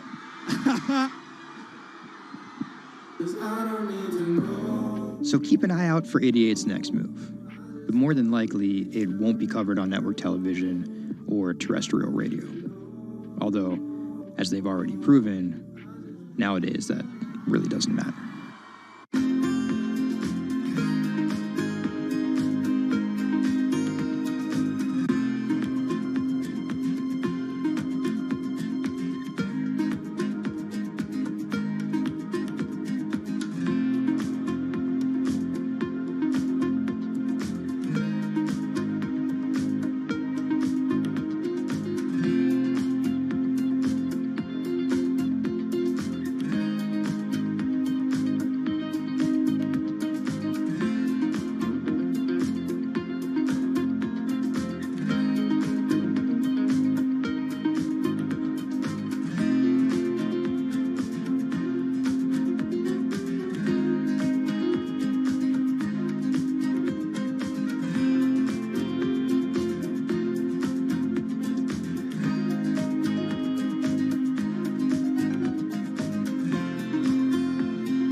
Online retailer Farfetch is betting it can shape the future.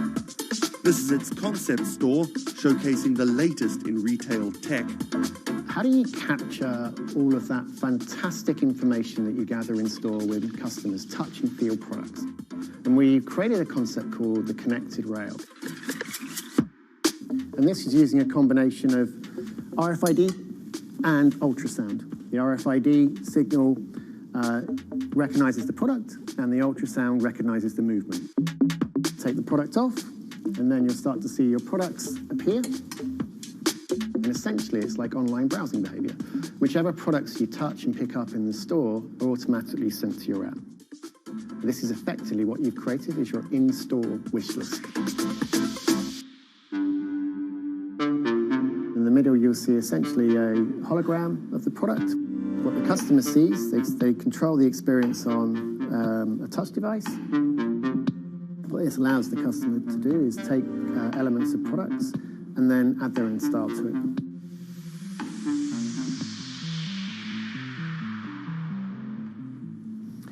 Right, so this is the connected mirror. So in this example, I see my products. I select a coat, and that's tried it, and it's slightly too big for me. So what I can do is choose an alternative size and send a request to the sales associate, and they'll bring that size to me in the fitting room mirror. You'll also see that we've got some product recommendations here. Crucially, the sales associate's able to push items into the mirror from their device. If you wanted to, you could simply use the mirror and pay and go. Your items would then be packed and dispatched to you afterwards.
Do you want me to turn you so you're looking outwards? Yes, please. How about there? First time we came out with B, Jade said, "It feels like I've been released from prison." Do you want these, Mrs.? Definitely. Definitely. Right. Yeah. And she could say hello to everybody, people she hadn't seen for months. It's Hi, it's Jade. Jade. Oh. So you can talk to Jade through this. Hi, Katie. She's there. Hi.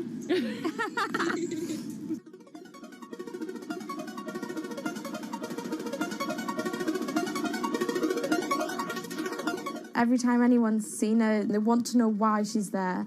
And it's kind of the opposite of when you're in a wheelchair and people see you and they kind of go, oh, should I look? I don't know what the right protocol is. When there's a tiny robot with its bright little eyes going around just looking happy everywhere, it really opens you up for conversation. You've got some friends here, look.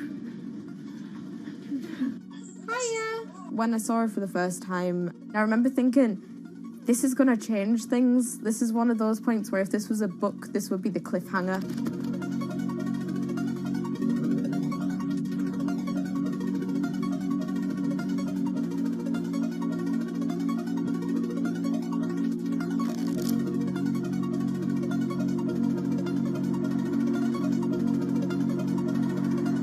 condition called Ehlers-Danlos syndrome, which means that I have a lot of dislocations, there's a lot of pain, and a lot of seizures and whatnot. So I can end up on my own in my room for long periods of time.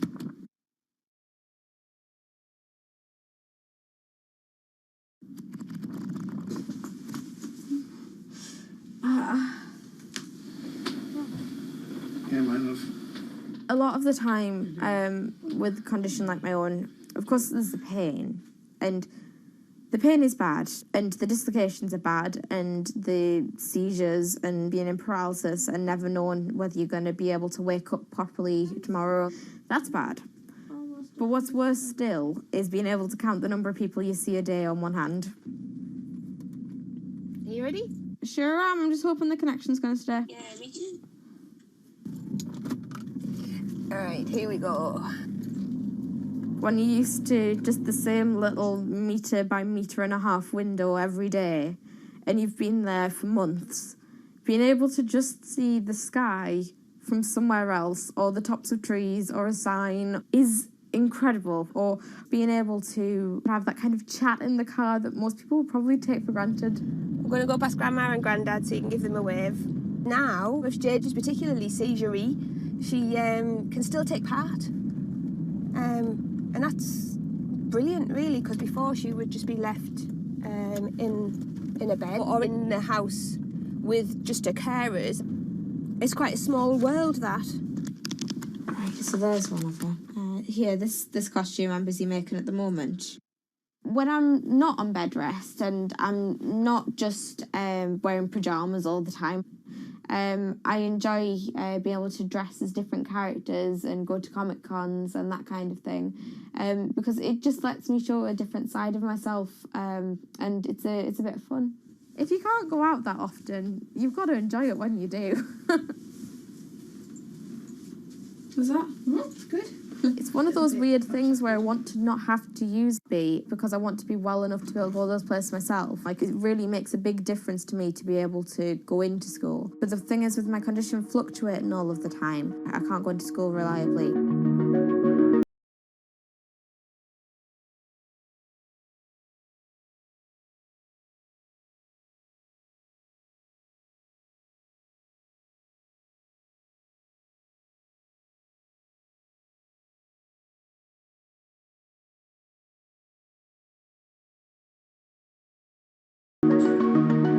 Today's the first day that I've been in school via B, and so far it's interesting. Still a few little things that we need to work out, but for the most part I think it's going fairly well. And it's brilliant because I can really tell the difference between today and yesterday. How yesterday I forced myself to go into school when I wasn't very well, and I was really tired afterwards and ended up having loads of seizures. Whereas today I've been able to do all of the work, I've been able to keep a clear head and not be ill, which means I'm able to be more focused on my schoolwork. So there is my first step of working, is to simplify root 8. The algebra test is next week. Now I'm trying to make friendships which I'll be able to maintain with B. Before that, I end up letting people down quite often. B gives me hope, yeah. She's just always there. And if I can't do something, she can. And if I need sort of assistance to be able to make commitments, then she's there, and she means that I feel like a more valuable person because I'm more reliable.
When it debuted, the 4G wireless we have today allowed people for the first time to hit the road and explore unknown places with only a smartphone for directions. When 5G arrives, it could enable driverless cars to take us there as well.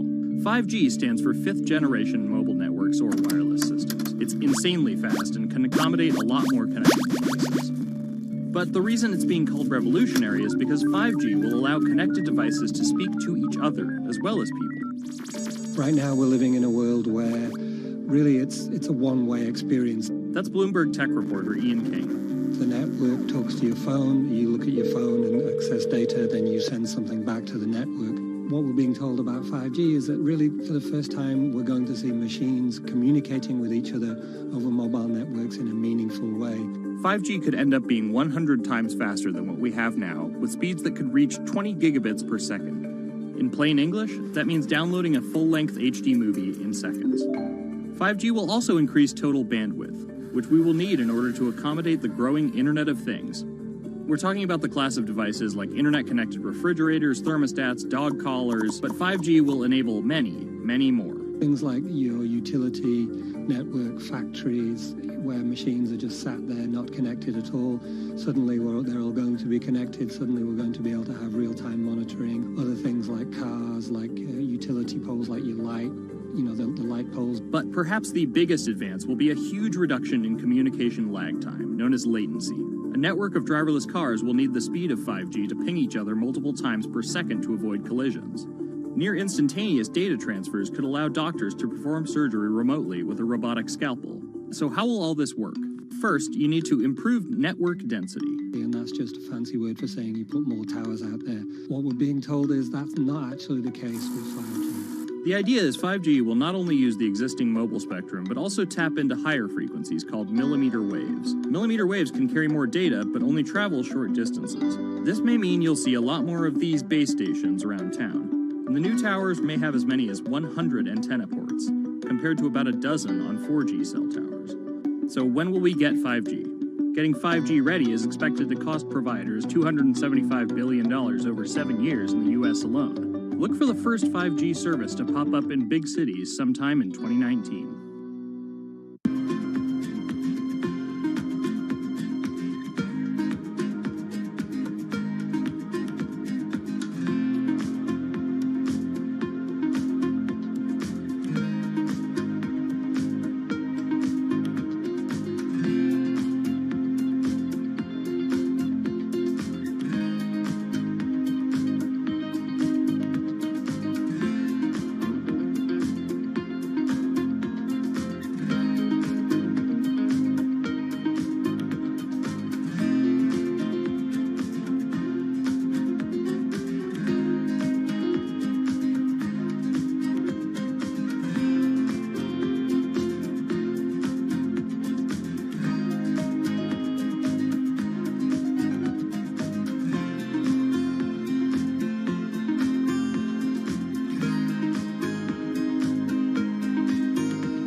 The cubicle represents a tyranny. It confines your imagination, your thoughts, into a small physical area.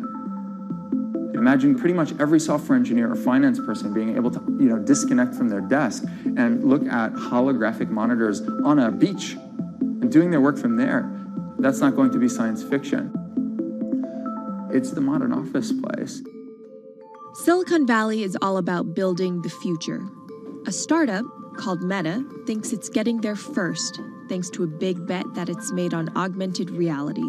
How are you? Good, thank you. Welcome to Meta. Thank you. Call it a 360-degree office where you can spatialize your thoughts as part of your workflow for education, architecture, design, engineering, etc. People often mix up augmented reality with virtual reality. VR totally blocks your ability to see or hear the real world. AR overlays holograms onto what you already see. Meta has tried to make its version of the workspace feel familiar. You grab the hologram instead of using a controller or a mouse, and your brain already knows how to do it. In other words, we've designed an operating system that humanity has always known how to use. So you can see this eyeball, which is, by the way, photorealistic. You can see my hand is occluding the eyeball, and now the eyeball is occluding my hand, right? You see those two circles? They get small, and then they turn into this glowing white ball, and then I can move my hand around supernaturally. I can do this with two hands and rotate the thing. I can stretch it. I can throw it back right into the shelving system, and that's all you have to learn to become a modern worker. And to prove this, the employees at Meta have started to get rid of their computer monitors, trading them in for Meta's augmented reality headsets. Mayron thinks that in less than a decade, we'll all be just wearing strips of glass that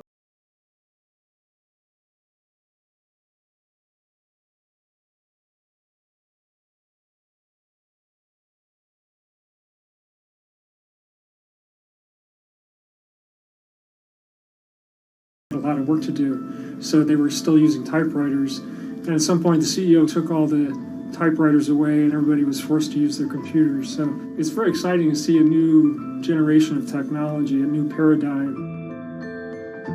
I consider us like pioneers in the holographic wild. I'm pulling up my browser with my hands and sending out emails to colleagues and just kind of really acclimating to the new environment.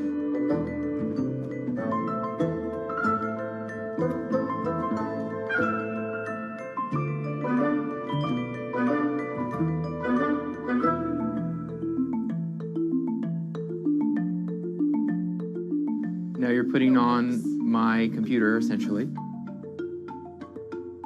Our digital lives live on our phones. We have all of our pictures and notes and all these kinds of things. So, and why don't you write yourself a little sticky note? I like it. And go ahead and just take your fist right over the top of the sticky note and close your fist. And now... Oh, what? Meta's own transition to augmented reality has run into plenty of unexpected problems. And it's still going to be a while before you'll start to see these devices in your office. But I think it's a future worth waiting for. If we could see these holograms between us, we will have been able to share our work with one another more naturally, more efficiently, and more productively than ever before. Humanity will have evolved slightly.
This is Hatsune Miku, Japan's sensational virtual pop star. She's released over 100,000 songs in multiple languages and performed sold-out concerts around the world. Her image has appeared in games, on TV, in car races, and is even etched on the side of a Japanese space rocket. I came for Hatsune Miku, Carlos. She's Lady Gaga's favorite digital pop star and opened shows for her in the US 3 years ago. Tens of thousands of fans attended her exhibition and live shows near Tokyo recently. 理想のアイドルっていうとどの曲でもミクはすごい綺麗に歌ってくれる。他没有缺点啊，没有任何让我们感到不开心的一些新闻。She's everything to everybody. That's probably why she's so popular. Miku's creator Hiroyuki Ito and his Sapporo-based company have been developing the virtual diva for over 10 years. 初音ミクとはキャラクターとしてすごくYouTube とかで検索するとたくさんの初音ミクが出てくるんですけども、元々の初音ミクのその原点は歌声を合成するソフトウェアなんです。Both the software and character are named Hatsune Miku, meaning the first sound of the future. Originally based on Yamaha's Vocaloid technology, Miku the software has a sound bank containing voice samples and a huge array of tools. You input the melody and lyrics, then Miku the character sings them.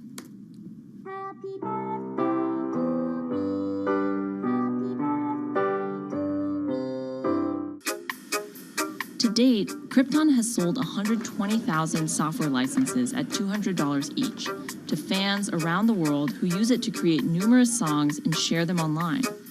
Some of the fan-created songs are chosen to be part of Miku's concerts, for which they're paid a royalty fee. もともと初音ミクっていうその存在自体がそのボトムアップって言いますか、中にはアマチュアクリエイターじゃなくて今もうすでにプロになって活躍している方もいらっしゃるんですけども。The company also has other revenue streams. It makes money from merchandising, licensing deals, and concert ticket sales.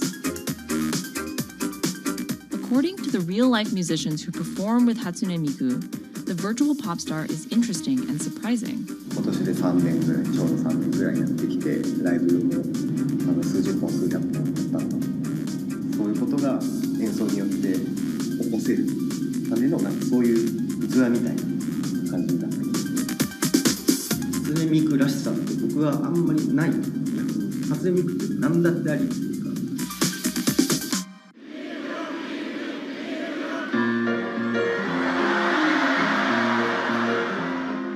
For Ito, Miku has the potential to change the way we think about music. そういう新しいそのテクノロジーによって新しい音楽のあり方っていうものを模索していきたいと思っていました。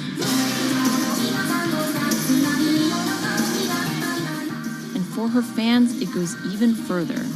ミクって魂がないので、だからみんな魂を作り上げるために存在する。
Now, there are a lot of fitness gadgets out there.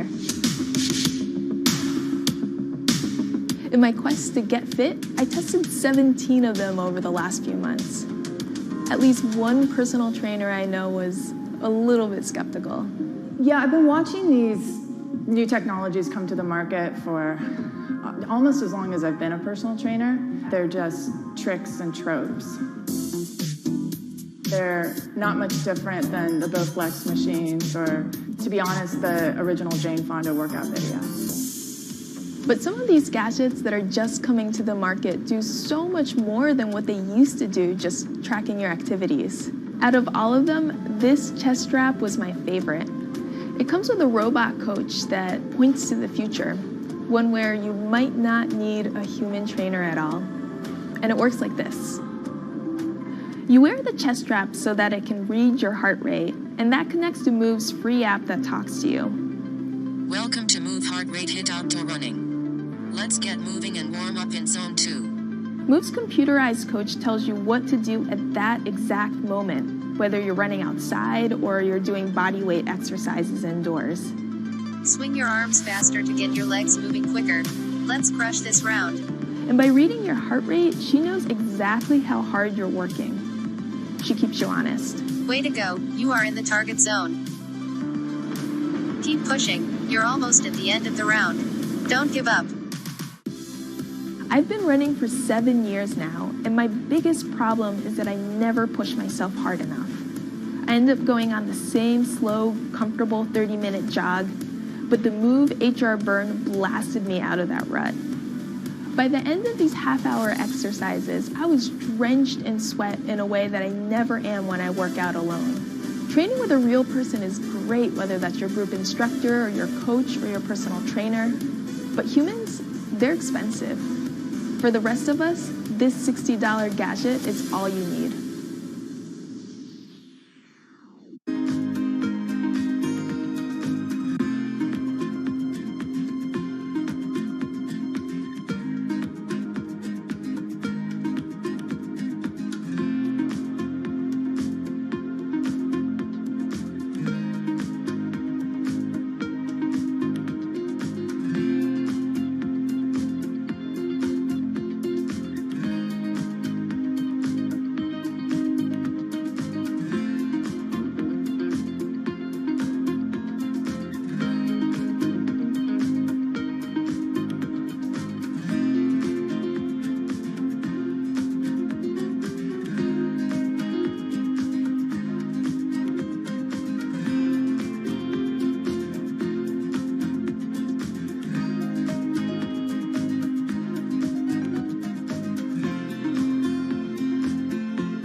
what does it take to change the world?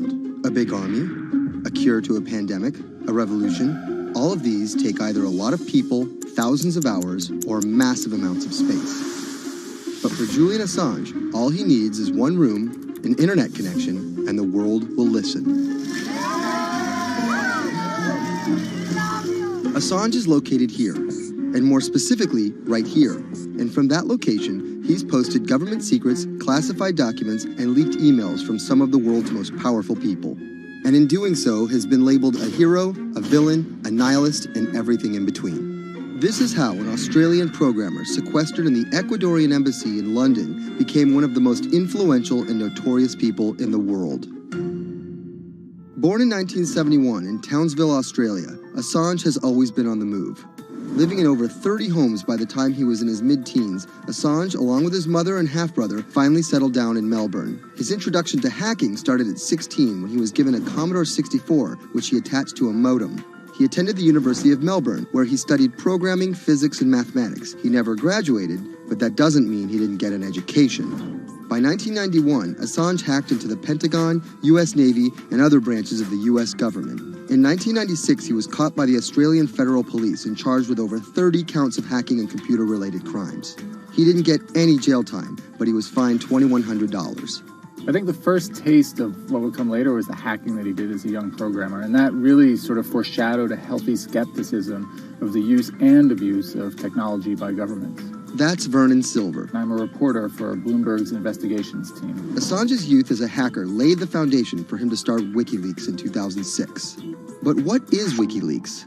It's a website that posts unfiltered, usually classified documents. What separates it from every other media outlet is that they have no editorial hierarchy. With a publication like the New York Times, information comes in, they take that information, package it, then disseminate it for the public to see. WikiLeaks, however, cuts out the middleman.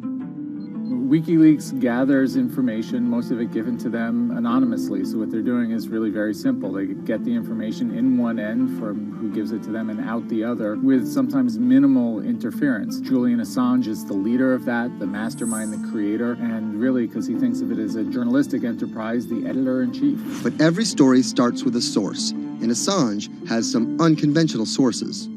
Julian Assange does not hack as far as we know. He is the recipient of people who are either insiders who give him secret documents or hack emails from a foreign power. That's Eli Lake. I am a columnist for Bloomberg. And there was no source bigger for Assange than Chelsea Manning. He used to be known as U.S. soldier Bradley Manning. In 2010, Manning provided Assange and WikiLeaks with hundreds of thousands of leaked government documents. WikiLeaks quietly began releasing the documents in February of 2010, then made big headlines in April by posting what is now known as the collateral murder video. Come on, fire! It was a vivid, graphic video. It changed the debate on the Iraq War, and importantly, it put WikiLeaks on the map when they put it online, and they couldn't be ignored at that point. And those leaks were just the beginning. They went on to post more than 90,000 leaked documents known as the Afghan war logs, 390,000 documents known as the Iraq war logs, and 250,000 private messages between diplomats called cables in what is now known as Cablegate. These leaks were met with very real ethical questions. The problem with publishing those cables was that a number of confidential sources for U.S. diplomats who faced real danger when their names were exposed. Then Secretary of State Hillary Clinton drove the point home that every country, including the United States, must be able to have candid conversations about the people and nations with whom they deal. Shortly after Cablegate, the Swedish government issued an arrest warrant for Assange on allegations of rape and molestation. He claimed the allegations were fabricated to get him extradited to the United States, a claim the U.S. government denied. Either way, Assange's next move was to seek refuge in the Ecuadorian embassy, which really was the beginning of the new chapter in his life and what we're dealing with now, which is him being stuck in London. What was supposed to be an office in an embassy is now Assange's self-imposed prison to this very day. But that doesn't mean he's slowed down. Since being trapped in the embassy, WikiLeaks has released files about Guantanamo Bay prisoners, Syrian political figures, and the draft to the Trans-Pacific Partnership. And then came the 2016 U.S. election. Thousands of leaked emails showed Democratic Party officials possibly plotting against Bernie Sanders in his race against Hillary Clinton. Over the course of 68 days, WikiLeaks released 20,000 confidential Democratic National Committee emails. In terms of the presidential race, if you look right here, when Assange released the first batch of emails, Trump actually takes his first lead against Clinton. I think we've had enough of the Clintons, in all fairness. Don't you think? Once WikiLeaks started exposing secrets of the Democratic Party, Julian Assange became a hero to many on the right. Public opinion kind of flip-flopped. WikiLeaks. From the emails, we now know Hillary Clinton's campaign manager makes risotto, and also how the DNC squashed Bernie Sanders' campaign. One thing we don't know is who gave Assange the stolen emails in the first place. Many leading Democrats say they suspect it was the Russians. They released an analysis from a private cybersecurity firm that had said it was the Russians. But Assange claims our source is not the Russian government, and it is not a state party. So this is where we stand today. The public still doesn't know who provided the emails to WikiLeaks. Meanwhile, Assange is still running WikiLeaks and still releasing documents. In March 2017, he started publishing documents from the CIA's Center for Cyber Intelligence called Vault 7. The CIA, the agency charged with finding and keeping our top secrets, can't keep its own secrets. As long as Assange has a connection to the world, no government secret will be too far from exposure. Julian Assange is still in the embassy. Maybe he'll leave, maybe he won't. Kind of regardless, his work has been done. He's changed the way people think about their governments, about their own secrets, about their own hackability, and really the world has changed because of him.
To expose everything you won't admit. And action. This entire video is based on a true story. When I do like motivational speeches or even tell myself like love yourself and you should love yourself. This is Lily Singh, But to fans all over the world, she's the YouTube star Superwoman. What if everyone it's a girl, Superwoman? I know we can change the world for the better, one positive day at a time. My parents now know what I do. They didn't know what I did for a long time in the beginning of my career. I was just making videos in my room. They had no idea. Mom, Dad, have you seen my keys? I can't find them anywhere. Because you're always on phone. Until someone called them, like a family member from another part of Canada, was like, Canada, is your daughter making videos? And the mom was like, I don't know, Lily, are you making videos? Just making videos grew into an entire career. Today, Lily's YouTube channel has some 12 million subscribers, over 2 billion views, and guest stars like Michelle Obama, Dwayne "The Rock" Johnson, and Seth Rogen. I think a lot of young girls are raised to believe that you're going to go to school and then graduate and then get married and then get a job and then have kids. And Lily was on that path, all the way through a psychology degree at York University in Toronto. But when she started thinking about a career, I started to immensely panic and think something was wrong with me because I tried to figure out my life and it wasn't working in that straight line. It was 2010, and YouTube was only 5 years old. I thought nothing of YouTube. I was probably the last person in my circle of friends to discover YouTube. And I remember when I did, I thought, this is so strange. There's people making videos in their rooms, and other people are watching them. So she figured, why not give it a shot? I one day posted a video because I was sad, and I wanted to be creative and happy. She didn't know how to edit video or write scripts, so she winged it. It was so bad and so cringe, and my expectation was literally nothing. I was like, I'm gonna put this video up, a couple of my friends are gonna watch it, probably make fun of me, and that's gonna be the end of this. The second and third video came from, wait, 70 people watched my first one, can I get 80 to watch the next one? She kept creating, she kept posting, and the viewers kept coming. Lily had found an audience. A lot of the comments were, oh my God, there's a brown girl on YouTube. More specifically, Indian. Lily's parents immigrated to Canada from India, and Lily was born and raised in Scarborough, near Toronto. My home life was awesome. My parents, even though I portrayed them to be quite strict in my videos. Oi, Lily, wear the rest of your skirt, huh? I teach you like this, to walk around like this, showing everything to everyone. They actually aren't like that at all. They're pretty modern and pretty cool. Your dress is short. Don't know what for. And were pretty lenient with me. I mean, I got away with a lot of things. I was a brat. I was a brat. She had a different idea of what she wanted out of life than other kids. In a grade school graduation slideshow, her classmates said they wanted to be lawyers and doctors. And then I came up and I was like, rapper. Making out with your friends, man. But then you say that you hate hoes. I could just feel my parents being like, why? Because that's just not something women really did in the Singh family. I know there was a ton of people that weren't happy about my birth being a female, so I think, and that's some real-ish, but it's a real thing. The best thing I could have done to prove to so many people that didn't want my mom to have a daughter was to become Superwoman. What up, everyone? It's your girl, Superwoman. It was the name of Lily's favorite hip-hop song by Lil Mo featuring Fabulous. I love the song so much because it was one of the only songs at the time that was an empowering female song, where Lil Mo's going on about, like, I will save guys with my superpowers, and I will save girls with my superpowers, and I am the Superwoman. I thought, this name that I've had for so long that empowered me when I was younger, I'm gonna make this my screen name. Maybe this should be a new series. Superwoman didn't just burst onto the scene overnight with a viral video. It was a steady climb fueled by hard work. The moment that I thought this is going somewhere and this could be a career was the first time I performed internationally. It was in India. And it was the first time where I was truly across the world and people knew my videos. Singh has transformed herself from a bratty kid to an internet personality to a media mogul. She started a feature film, A Trip to Unicorn Island, in 2016. And her book, How to Be a Boss, hit the New York Times bestseller list in 2017 while she was on a 30-city international tour. Lily started out with the goal of getting millions of subscribers and financial security. Hurry the hell up! But after surpassing those goals, success has new meaning. I've really come to terms with the fact that my definition of success is what's the best legacy I can leave behind. And it's not the number of views, the number of subscribers. It is the number of people that can say, this girl changed my life or changed something in my life positively.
is often found in the brains of deceased athletes, military veterans, and others with a history of repetitive brain trauma.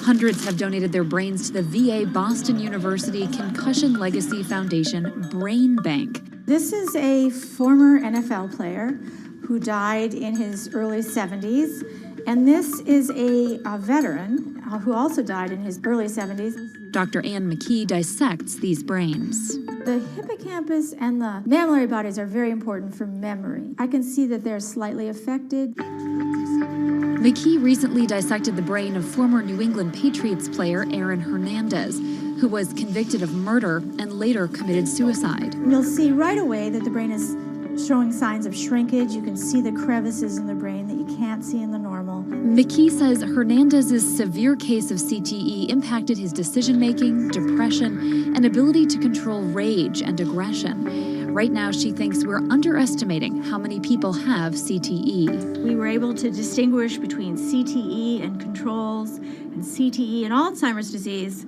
The next question is, can we do this in the blood, and can we do this in living people? And we aren't there yet with those answers. But the need for a diagnosis in the living is motivating companies such as Quanterix in Lexington, Massachusetts, to work faster on technology that could diagnose concussions and CTE in as few as 30 minutes. Kevin Rosovsky is the CEO. It's like a high-powered microscope. And so by doing that, we can see little biomarkers that you couldn't see before in the blood. Quanterix received a grant from the NFL and just went public. Since then, its stock is up more than 40%. The company sells a machine called Simoa for $175,000 to other biotechs, hospitals, and researchers. And for the first time in history, we're able to see brain health in blood, and that's a major breakthrough, and that's leading to less invasive testing, and we've already been able to see evidence of concussions, and there's the beginning evidence of being able to see the accumulated effect of concussions. Quanterix is also trying to detect Alzheimer's disease, multiple sclerosis, and ALS. Rosovsky says he thinks diagnosing concussions will be easier than diagnosing CTE. Diagnosing CT in the living probably is a couple years away. We're real excited to see the progress, but reducing some of that work into actual tests in a laboratory takes time. There's regulatory approvals. There's a lot of red tape that you have to go through. Also in this race to diagnose CTE in the blood are Athlon Medical and Exosome Sciences. And New York's Mount Sinai Hospital is scanning for the disease in the living. But it's just one step in a series of questions for those with serious head trauma. There's still no cure for CTE. Even if we had a great idea for a treatment, there's no way to test whether it's effective or not. So that's the enormous advance that we'll get if we can develop a biomarker for this disease. In Boston, Ann Mostu, Bloomberg News.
Wine is a $300 billion global industry where one person's opinion can make fortunes or break them. That's because of this man, Robert Parker, and his newsletter, The Wine Advocate.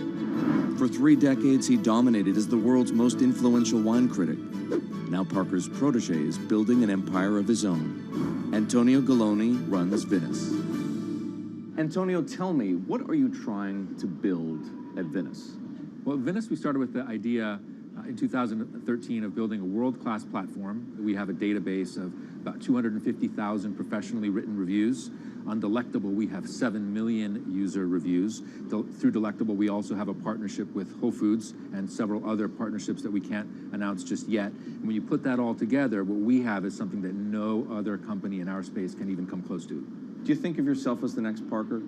Not at all. Why? Because Steve Jobs said you can't live your life trying to be somebody else. So he's one of my biggest influences, and I've never wanted to be a replica of somebody else because a replica is never as good as the original. Bob is a genius, fantastic, one of a kind. We're going to be something completely different, and I have no desire to be some version of somebody else. Different in what way? Every decision that I've made at this company is completely anathemic to what Bob did with his company. I want our writers to be partners. All of my senior people are locked into the company. They all have equity or they have a path to equity based on business results. That's something that we never had at Parker. Our benefits are world-class, and everything that we've done at Venice is completely different from that model. When Steve Tanzer, who is the most experienced active wine critic in America, wants to work with us, that says something.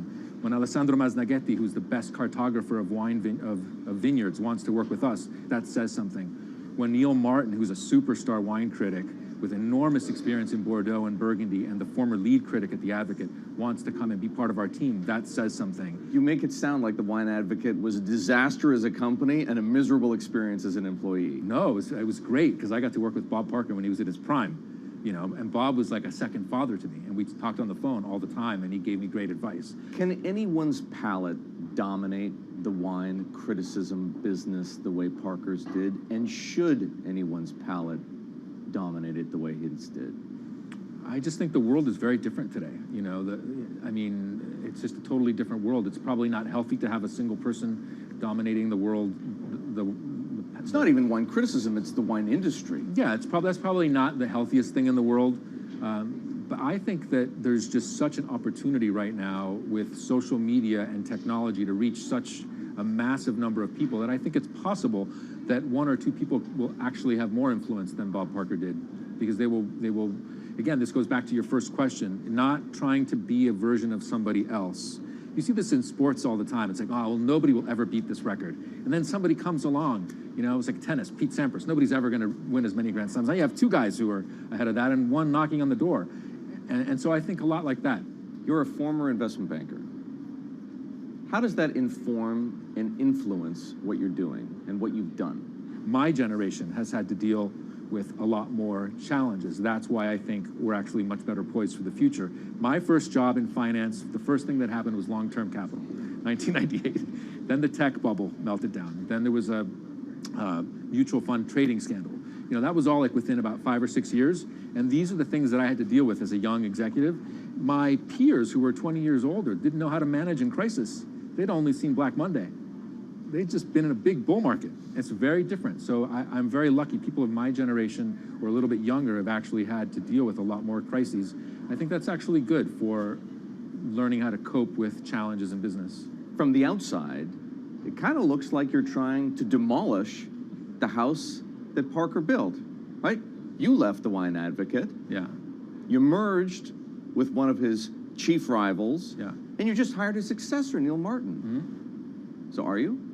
I think what that says is that all the best people want to work at our company. And that's really what we strive to create starting in 2013. We wanted to create a world-class company that would attract the best-in-class talent, and not just on the content side, on the technology side, on the digital side, our office, and at every level, what we're trying to, we only hire superstars, and we're looking for those superstars.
In the world of professional wrestling, there's something called a swerve. Hulk Hogan has betrayed WCW!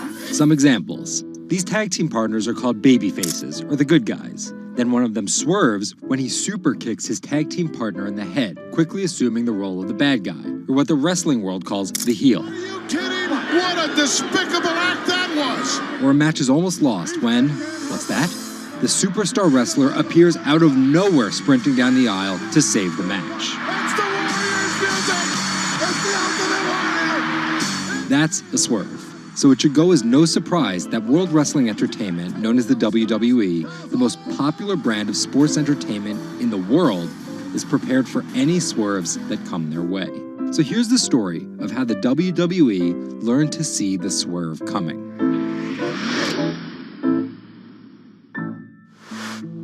So I spoke to Bloomberg reporters Felix Gillette. I'm a writer for Bloomberg News for the global business team. And Kim Basine. And I'm the U.S. luxury reporter at Bloomberg. To find out exactly how the WWE is positioning itself for an all-out global invasion, which starts with a massive change to their lucrative pay-per-view model. WWE basically pioneered the pay-per-view model on cable.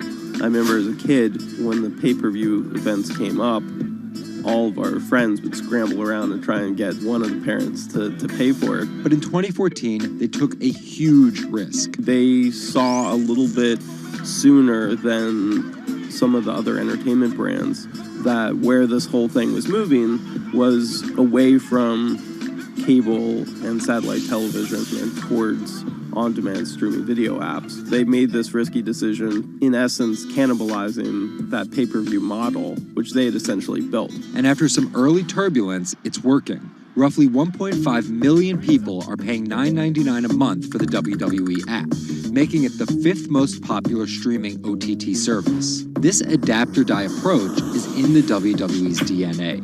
Over the past 30 years, the company always seems to think 2 steps ahead. In the early 90s, WWE was at its most threatened when Ted Turner took them on with WCW, which stands for World Championship Wrestling. And back then, the WCW was winning the ratings war. So in order to compete with them, WWE had changed its product from a family-friendly kind of cartoonish style to this really raw. That's why they called their show Raw. It was this raw style of wrestling. With violent, outrageous, reality-inspired plot lines and aggressive personas. From a 16-foot ladder! And they won that fight against Ted Turner. And they bought WCW. The early 2000s ushered in an era of testosterone-driven programming aimed at the red-blooded American male. Bra and panties matches, and people smash each other over their head with like barbed wire bats and things like that. Until 2015, when WWE fans started a hashtag #GiveDivas a Chance. Since then, WWE has hired 40 more female wrestlers, and that growing cast of female characters was part of a much larger plan. They started to try to appeal to a broader set of people. Let's attract more female fans. And after we've attracted more female fans, let's attract more international fans. They're broadening their base, and they're doing that. Traders, hello, and welcome to SG Trader channel. Back to business. I'm placing an order to buy Bitcoin, and I'm looking to buy at the price 38,270. I'll show you where. 38,000. Actually, no. I will place an order to buy at 38,270. Just right here. Let's see if I will move higher because I'm looking to buy 285. Will I be able to buy at 285? If you're looking to buy, yep, position open at 38,000 to 8,500. Okay, so you still have time to buy Bitcoin because it's moved lower. So well done, guys, and stay with me, and I will guide you through. We will go through this trade together. Okay, guys, stay safe. I'll speak to you later. 21st Century Fox. So with a market cap of $2.8 billion, the advantage of owning 100% of their own content, and a rapid consolidation spreading throughout the entertainment industry, it looks like the WWE is well positioned, even if there are swerves ahead. Our world is changing. Every day, it changes a little faster. Some changes are too small to see. Others, too big to handle. Sometimes, change feels slow. So slow, we don't even notice. Other times, it happens all at once, and we can't keep up. For our climate, change means many things. And between too small to see and too big to handle, there is a whole world of difference. The clock is ticking. This is Bloomberg Green. Saving the seas. This week, the deep-sea diver who stopped writing the ocean's obituary to find a solution. Enric Sala tells us why the next 10 years matter most. And globalization needs to get greener. Shipping accounts for nearly an eighth of all transport emissions. How can the industry clean up its act? Plus, protecting coastlines comes at a huge environmental cost. But one Israeli startup found a way to keep the sea out and the animals in. From London, I'm Anne-Marie Hordern, and this is Bloomberg Green.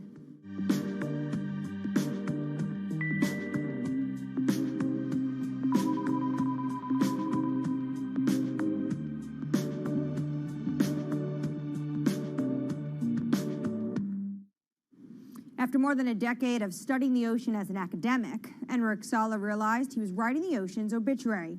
He quit his job and became a full-time conservationist. As an in-house explorer for National Geographic, he's clocked more than 5,000 open water dives. He's also founded Pristine Seas, a project that combines exploration, research, and media to lobby countries to protect their oceans. To date, it has helped create marine reserves equivalent to half the size of Canada. I spoke to him about his mission and why it's so urgent. The state of the world's oceans is really bad. We have lost 90% of the large fish in the ocean. Sharks, groupers, cod, tuna. More than half of the fish stocks are overfished, which means that we are taking them out of the water faster than they can reproduce. More than half of the ocean is affected by industrial fishing, and global warming is killing coral reefs all around the world. The ocean is in a trajectory of decline. Can you just visualize for our viewers who never get to see the kind of things you are able to see, what an ocean and healthy ecosystem looks like versus one that's next to a bustling economic and industrialized area? Coral reefs in the United States, in the Florida Keys, are down to only 2% of what they used to be. Before, 80 to 90% of the bottom on a coral reef in the Caribbean was covered by live coral. Now, Florida Keys have only 2%. The average in the Caribbean is about 5% of the bottom covered by live coral. The rest is covered by slime and seaweed. And most of the fish you can see are this big. And it is very, very rare that if you jump into any place in the Caribbean at random, you see a shark. It's very, very rare. Now, let's go to Millennium Atoll, for example. An atoll that is uninhabited and fished south of the equator in the Central Pacific, belongs to the Republic of Kiribati. 2009, we conducted the first underwater expedition to this island, and I still remember the first time. Jumped over the side of the boat, and as soon as the bubbles cleared, I was surrounded by 15 gray reef sharks. After a couple minutes, the sharks decided that we were boring, and they went back to do their thing. And you look down, 90% of the seafloor is covered by thriving coral, and it's full of fish, and a sea turtle comes by. Now, this abundance that we rarely see anywhere except in well-managed marine reserves. This is what the ocean used to be like, and this is what we have learned from going to these pristine places. And you write in your book that you're writing the obituary of ocean life. What's the cure? The cure is doing less harm. Basically, there are three things that we are doing to the ocean. One is we are taking fish out of the water faster than they can reproduce. Two, we are turning the ocean warmer and more acidic because of man-made climate change.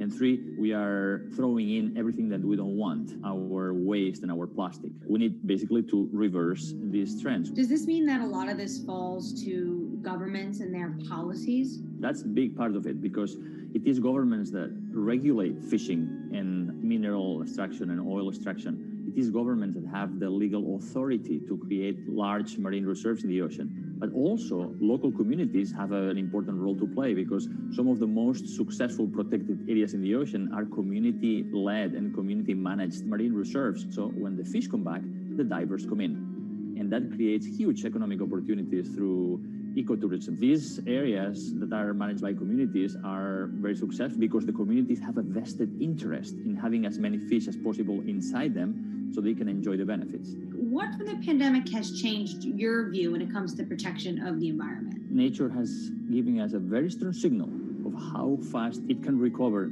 if we just give it space. Everybody was fascinated by all these videos of the whales and the dolphins coming into marinas and mountain lions on the streets of Santiago in Chile, wild goats in the UK. Nature has this extraordinary ability to bounce back if we just give it space. This is why we need to protect at least 30% of the planet by 2030. How do healthy marine ecosystems help in the fight against climate change, though? Most people see the ocean as a victim of climate change, but the ocean can also be a solution because we know that the more life there is in the ocean, like big fish and big whales, the more these organisms help to make the ocean productive and absorb more CO2. The kelp forest, seagrass beds, all of these are important ecosystems in the ocean that are similar to the forests on the land that capture a lot of our carbon pollutions. What are you most excited about in your field? We have 10 years to fix this problem. Global fisheries catch is going down, stocks are collapsing. Business as usual means that by 2050, 90% of the coral reefs are gone, that most commercial fisheries have collapsed. That affects food security, that affects migration of people. We have 10 years to get to peak greenhouse gas emissions and then go carbon neutral by 2050. And we have 10 years to protect at least 30% of the ocean so we can restore much of this health and productivity, not just for saving biodiversity, but also saving our life support system. We are not talking about something that is apart from us. We are not apart from nature. We are a part of nature. So these 10 years are probably the most critical in the history of humanity. The most accurate measurements of changing oceans will come from space. While Enric Sala explores what lies beneath, a new satellite is giving us data from above. We'll learn more about our oceans and climate change, but from space. A new satellite's been launched from California. Its mission, track the accelerating rise of sea levels. Well, the main instruments on board include a dual-frequency radar altimeter. And this is the primary instrument of the mission, and that's the one that's measuring sea surface height, significant wave height, and wind speed over the ocean. And from those measurements, we can actually have the superb measurements that we expect of sea level rise. Data gathered from Sentinel-6 will be used alongside information from other satellites to build as complete a picture of the oceans as possible. With a long record, we can precisely measure the acceleration. We eventually can detect new regime, tipping points. For example, if there is a runaway in the melting of Greenland or Antarctica, sea level will record this runaway change because it is an integrator of all changes that are occurring in the climate system.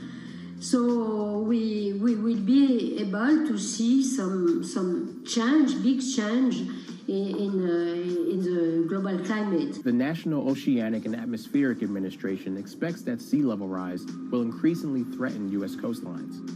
One example, the southern tip of Manhattan is expected to flood 20 to 40 times a year by 2030. 11 of the 15 largest megacities are located at the coast, and this number will double. The number of people living in coastal area will double by 2060. So, knowing how much sea level is rising at the coast and how much it will rise in the future in coastal areas is as obvious. It's obviously a major goal for human beings. Coming up, from sales to steam to oil, the shipping industry is no stranger to change. But how will it navigate the next transition? This is Bloomberg Green.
From Bloomberg's European headquarters in London, I'm Anne-Marie Hordern. This is Bloomberg Green. Now, for your roundup of this week's latest climate news, Jennifer Zabazaja has your Green in Brief. Here's the climate news you need to know. Deforestation of the world's largest rainforest has hit a 12-year high. More than 4,000 square miles of the Amazon rainforest was destroyed in 2020. That's a 9.5% increase from a year earlier. Government data shows that destruction has soared since President Jair Bolsonaro took office and weakened environmental enforcement. The Amazon is home to millions of species and plants and is critical in the fight against climate change. Bitcoin is hitting all-time highs, but at what cost to the environment? The cryptocurrency is energy intensive, and there are concerns if it becomes mainstream. According to MIT, back in 2018, Bitcoin's carbon footprint was almost as big as Portugal's. Want to get better at tackling climate change? We'll hire more women. That's according to Bloomberg New Energy Finance. Firms with 30% or more women in top jobs tend to perform better when it comes to the environment and are more likely to set clear climate goals. Shopping online is more popular than ever now, but the price of convenience is measured in CO2, and more deliveries means more fuel burned and more packaging wasted. So what can companies do? Well, many are becoming more efficient and sourcing more clean energy for their data centers and warehouses. And England's farmers will be paid to go green after Brexit. As European subsidies are phased out, they'll get new money to encourage them to produce healthy, sustainable food. Poor farming practices are one of the leading drivers of water pollution and the loss of biodiversity. I'm Jennifer Zabazaja in New York. Anne-Marie, back to you. The shipping industry is more than just the grease on the wheels of globalization. It's its chief enabler. 11 billion tons of goods are transported by ship each year, the biggest contributors being 2 billion tons of oil, 1 billion tons of iron ore, and 350 million tons of grain. According to the International Chamber of Shipping, 80% of Europe's imports and exports happen over the seas. And for such a vast industry, it also contributes its fair share of emissions. Shipping makes up 12% of global transport energy consumption. So how does it clean up its act? Earlier, I caught up with Bloomberg Green reporter Laura Milan about just how big of a challenge this is going to be for the industry. One of the main issues is size. So about 90% of the world's cargo is moved by ships. So obviously changing such a huge industry is not going to be fast and it's not going to be easy. The second issue has to do with technology. So ships obviously travel for many days at sea. It's not as easy for them to refuel as it would be for a car, for example, going on a road.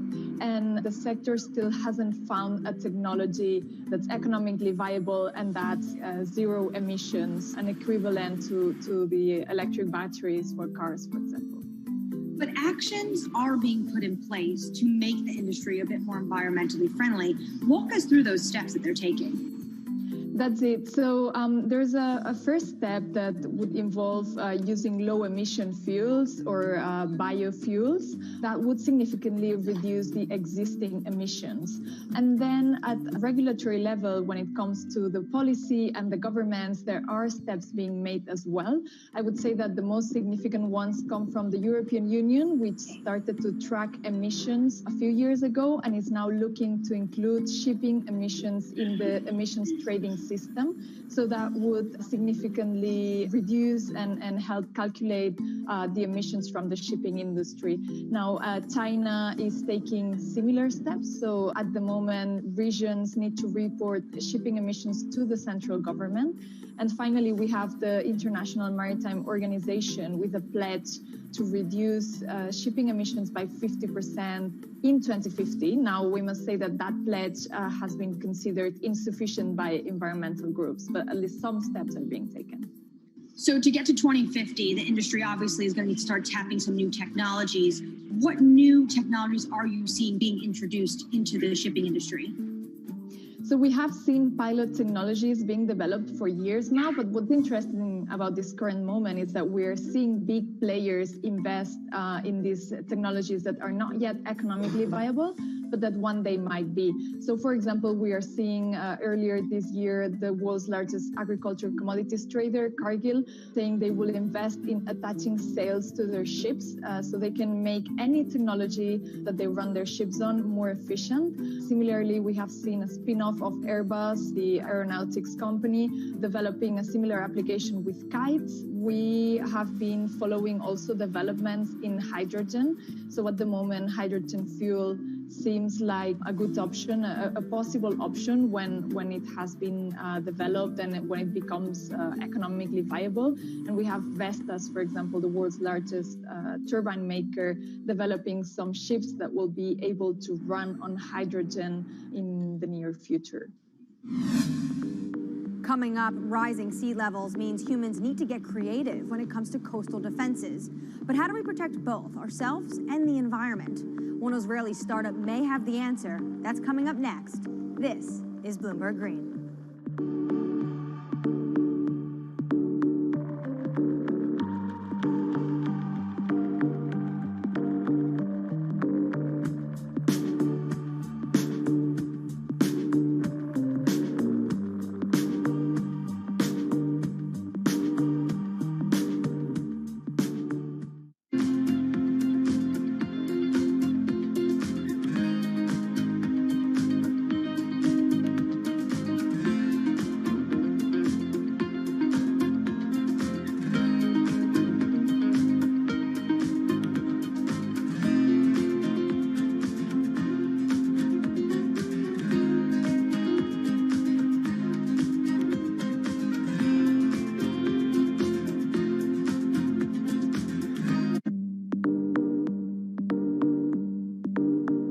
In London, I'm Anne-Marie Hordern. This is Bloomberg Green. After water, what's the resource that humans use the most?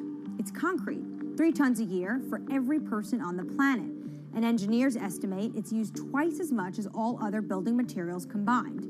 And it comes with a huge environmental cost. Concrete, not just in cities, it's a common feature on our coastlines too. And that's taking a toll on biodiversity.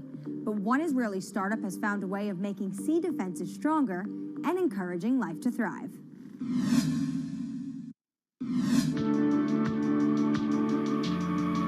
If you take a look at concrete structures like breakwaters or seawalls, the water around them is often clear. That's not actually a good thing, because it means there's no life. Marine species are actually most abundant in coastal areas, but it's also where us humans prefer to live too.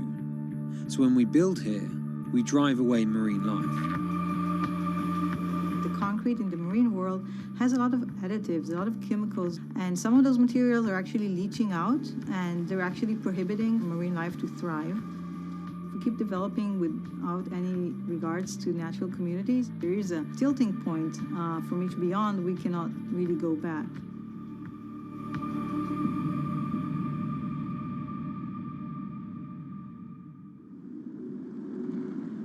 In the coastal city of Tel Aviv, an Israeli startup wants to revolutionize our urban coastlines.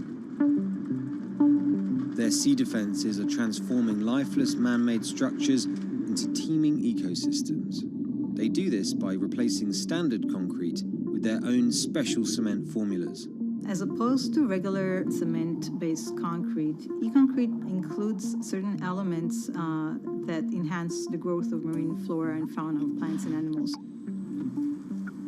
Our admix, which is kind of our secret sauce, is basically kind of sealing the concrete, making it less aggressive for the marine environment. That once we add it, we enable life to flourish. In the lab, the team run tests to identify what mixes will work best for marine life. So we take really ice cube sized concrete slabs of different compositions, and we put larvae, 20, 30, 50. We need to have a lot of replicates. We're geeky scientists, so we have to have a lot of replication and controls. And then within a few days or just a few weeks, we can get an answer on their preference. So obviously if they die, they have a very low tolerance to that specific concrete mix design. And if they thrive or they flourish, we can quantify that very quickly. E-concrete says it typically sees double the biodiversity of regular grey concrete. From fish and sea caterpillars on their armour blocks to crabs on these tidal pools that sit on the shoreline. This unit holds water during the low tide, so it's always moist, and therefore it has a very comfortable habitat for crabs and sea anemones and sea stars, etc. These pools have been here for less than 3 months, and this is already what you can see. It's covered with life.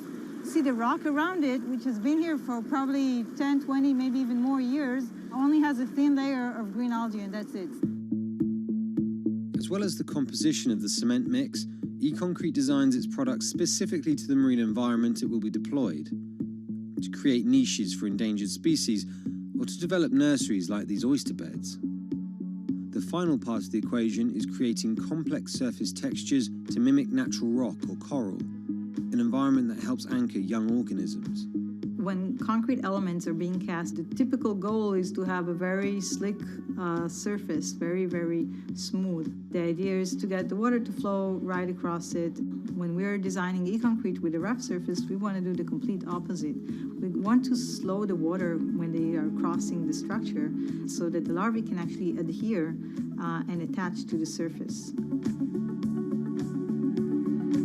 E-concrete has to offer its clients more than just ecological credentials. Over time, they've discovered that creating hospitable habitats for marine life adds another advantage, one that is surely hard to ignore. We've seen evidence to the fact that the growth of the organisms on the concrete create kind of a layer of defense. Just the addition of weight, we can actually gain stability and strength over time. This is let's say the unit when we put it in the water.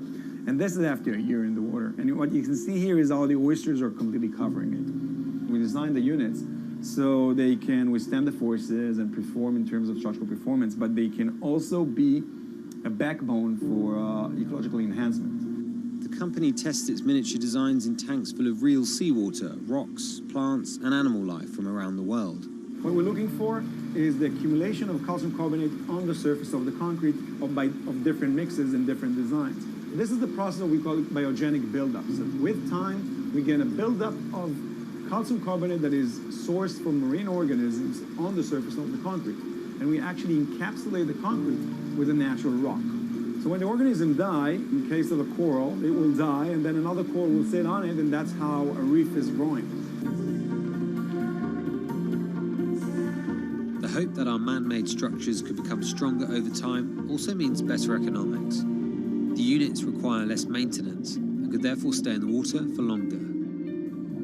E-concrete, though, is just a few years old, so it needs more time to really quantify the longevity of its products. But the company are certain their products are better for the environment, and not just in terms of improving biodiversity. We're kind of trying to offset some of that immense carbon footprint of the concrete industry. Construction is responsible for about 11% of global carbon emissions. By adding a biological crust to their products, e-concrete prevents some CO2 from being released into the atmosphere. For every kilogram of calcium carbonate being created by those marine organisms, we're offsetting 120 grams of CO2. So think about building a port infrastructure or a city waterfront that is an active carbon sink. I think that's a great advantage of the technology.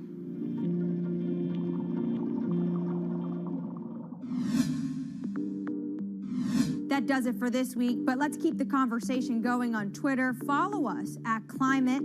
I'm Anne-Marie Hordern, and this is Bloomberg Green.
This is Bloomberg Business Week.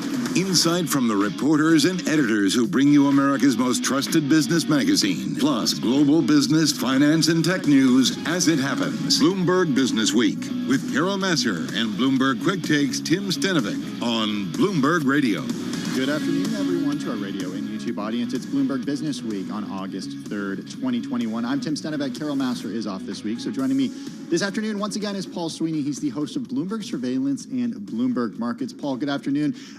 Investors shrugging off concerns about the Delta variant. Yeah, the Delta variant story, it's rearing its ugly head. It's seeming like we're still on that upswing, it feels like. You know, and you look at some of the charts, and you saw them from the UK and Israel, where they, rose quickly, then declined quickly. It still feels like we're on that upwards thing. But markets are powering through it because you know what? Earnings, they're coming through very strong across corporate America. And a lot of people had valuation concerns, but strong earnings will take care of that. Yeah, speaking of earnings, we've got a slew of them after the bell, including Lyft. We're going to bring those to you when we get them. And speaking of New York, where the Delta variant is prompting New York City to create new vaccine rules, we have the latest on Governor Cuomo, who just denied inappropriate behavior after that report released earlier today found that sexual harassment claims from several women were credible. And the kids are not all right. 18 to 29-year-olds are showing vaccine hesitancy, even as the Delta variant slams a younger set of the population. You got some kids in this age group. All four are vaxxed. Okay, so I don't know what's up with these other 20-somethings. Yeah, that's right. We're going to have the latest on that because there's some concerning survey data from Kaiser Health. And we're going to talk to a reporter who got the first extensive interview with SEC Chair Gary Gensler about cryptocurrency. Yeah, I think he's taking a hard look at it, and I think he's really looking to protect the consumer out there, as the SEC is wont to do. All that and more coming up in the next 3 hours. In the meantime, let's get a check on the trading day with John Tucker. Hey, John. Yeah, and U.S. stocks moving moderately higher. Pretty choppy trading today. Investors, they're assessing corporate earnings, grappling with concerns over how the economy is going to withstand the Delta variant and Chinese regulatory action as well. Now, as for the earnings, 340 companies in the S&P 500 have reported so far. Of those, 87% had positive earnings surprises. There are exceptions. Clorox falling after the household products company reported net sales and adjusted earnings per share for the fourth quarter that missed even the lowest analyst estimate. Microsoft saying it's going to require its workers to show proof of COVID-19 vaccinations before they can enter any company facility in the U.S. That starts next month. It won't fully reopen work sites until October 4th. Right now, the Dow, 210 points higher, up 0.6%. S&P 500 up 25 points at 4412. The NASDAQ 100 up 55 points, 0.4% rise at 15,018. And we check the markets for you every 15 minutes during the trading day right here on Bloomberg Radio. I'm John Tucker, and that is your Bloomberg Business Flash. Thank you, John, so much for the update. Let's get to the Market Drivers Report. And joining us now, live from the Interactive Brokers Studio, Dave Wilson, stocks editor for Bloomberg News. Also, Kriti Gupta, markets live reporter at Bloomberg News. Paul just talked about this, Dave. Earnings seeming to overpower concerns about China and about the Delta variant. What say you? Well, you can certainly make that case. I mean, all you have to do is kind of run down the best performers in the S&P 500, and you can see some well-received results, particularly when it comes to retailing and apparel. Ralph Lauren is up about 7.5% in the wake of its results. Under Armour, the apparel, the athletic wear maker, two classes of shares in the S&P 500. One is up about 6%. The other is higher by 7%. Again, quarterly results going over well. So, and then we can throw in Victoria's Secret. First day of trading after L Brands split itself in two. It's now Bath & Body Works. Victoria's Secret's a separate company. And the shares are up 28.5%. I mean, you're seeing quite the move here. So, that's one area in particular that sort of stands out on a day when, 10 out of the 11 main industry groups in the S&P 500 are higher. Communication services, the only one that's an exception, and that's a couple of disappointing results.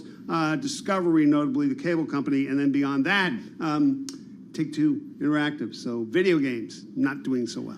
Kriti, I'm looking at the bond market here. Kind of a quiet day here. Got the 10-year about 1.17%, but not much movement. But, when we talk to some folks about the rates, I always ask, are we going to see 1% on the 10-year before we see 2% on the 10-year? I mean, based on the current trajectory, it kind of seems that way, right? I mean, but here's the thing. We do have, I hate to say this, I really do, but it's a summer. It's a summer day. I have to. Because, look, we're going with the status quo here. And there isn't a ton of, I think, pushback. There isn't a ton of kind of new information that would change this narrative to where you see a lot of that kind of initial move higher that you saw earlier in the year. I think we started the year off, I'm just looking at my handy dandy chart for our radio listeners. We started off the year at about 91 basis points and rallied all the way to 174 basis points. Yep. So that is quite the move that you're kind of seeing get turned around a little bit. So to me, it just seems like going back and kind of unpairing some of that initial move higher. Kriti, is the bond market sending a message that the equity market is not getting right now?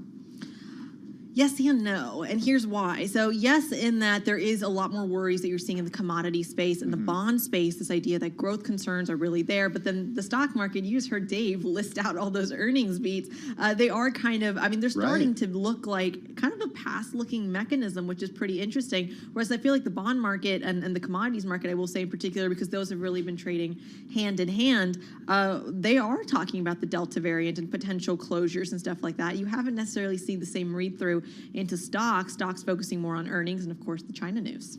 And one of the stories, Dave, that got my attention today, a stock story, is Clorox.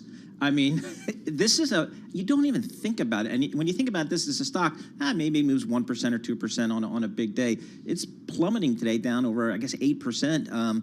People aren't using the wipes as much as we did, I guess, a year ago. Absolutely. We're in a different situation. Yep. I mean, it's not like they're hard to find as they were this time last year. And, you can say the same for a lot of their other products, like, say, Glad trash bags. So when you put that all together, I mean, you had declines in earnings and sales. And, Clorox looking for more of the same. They figure sales in their current fiscal year, which started last month, are going to be down as much as 6%. Now, they haven't had a drop for an entire fiscal year since 2014. So it just goes to show you how things have changed. I mean, they had the boom last year because of the coronavirus, and they're having the bust this year, to some extent at least, arguably also because of the coronavirus. I was just talking to Michael Halen. He covers restaurants for Bloomberg Intelligence, just having a conversation, and he says same-store sales for some of these casual restaurants are up, mid to high single digits over 2019.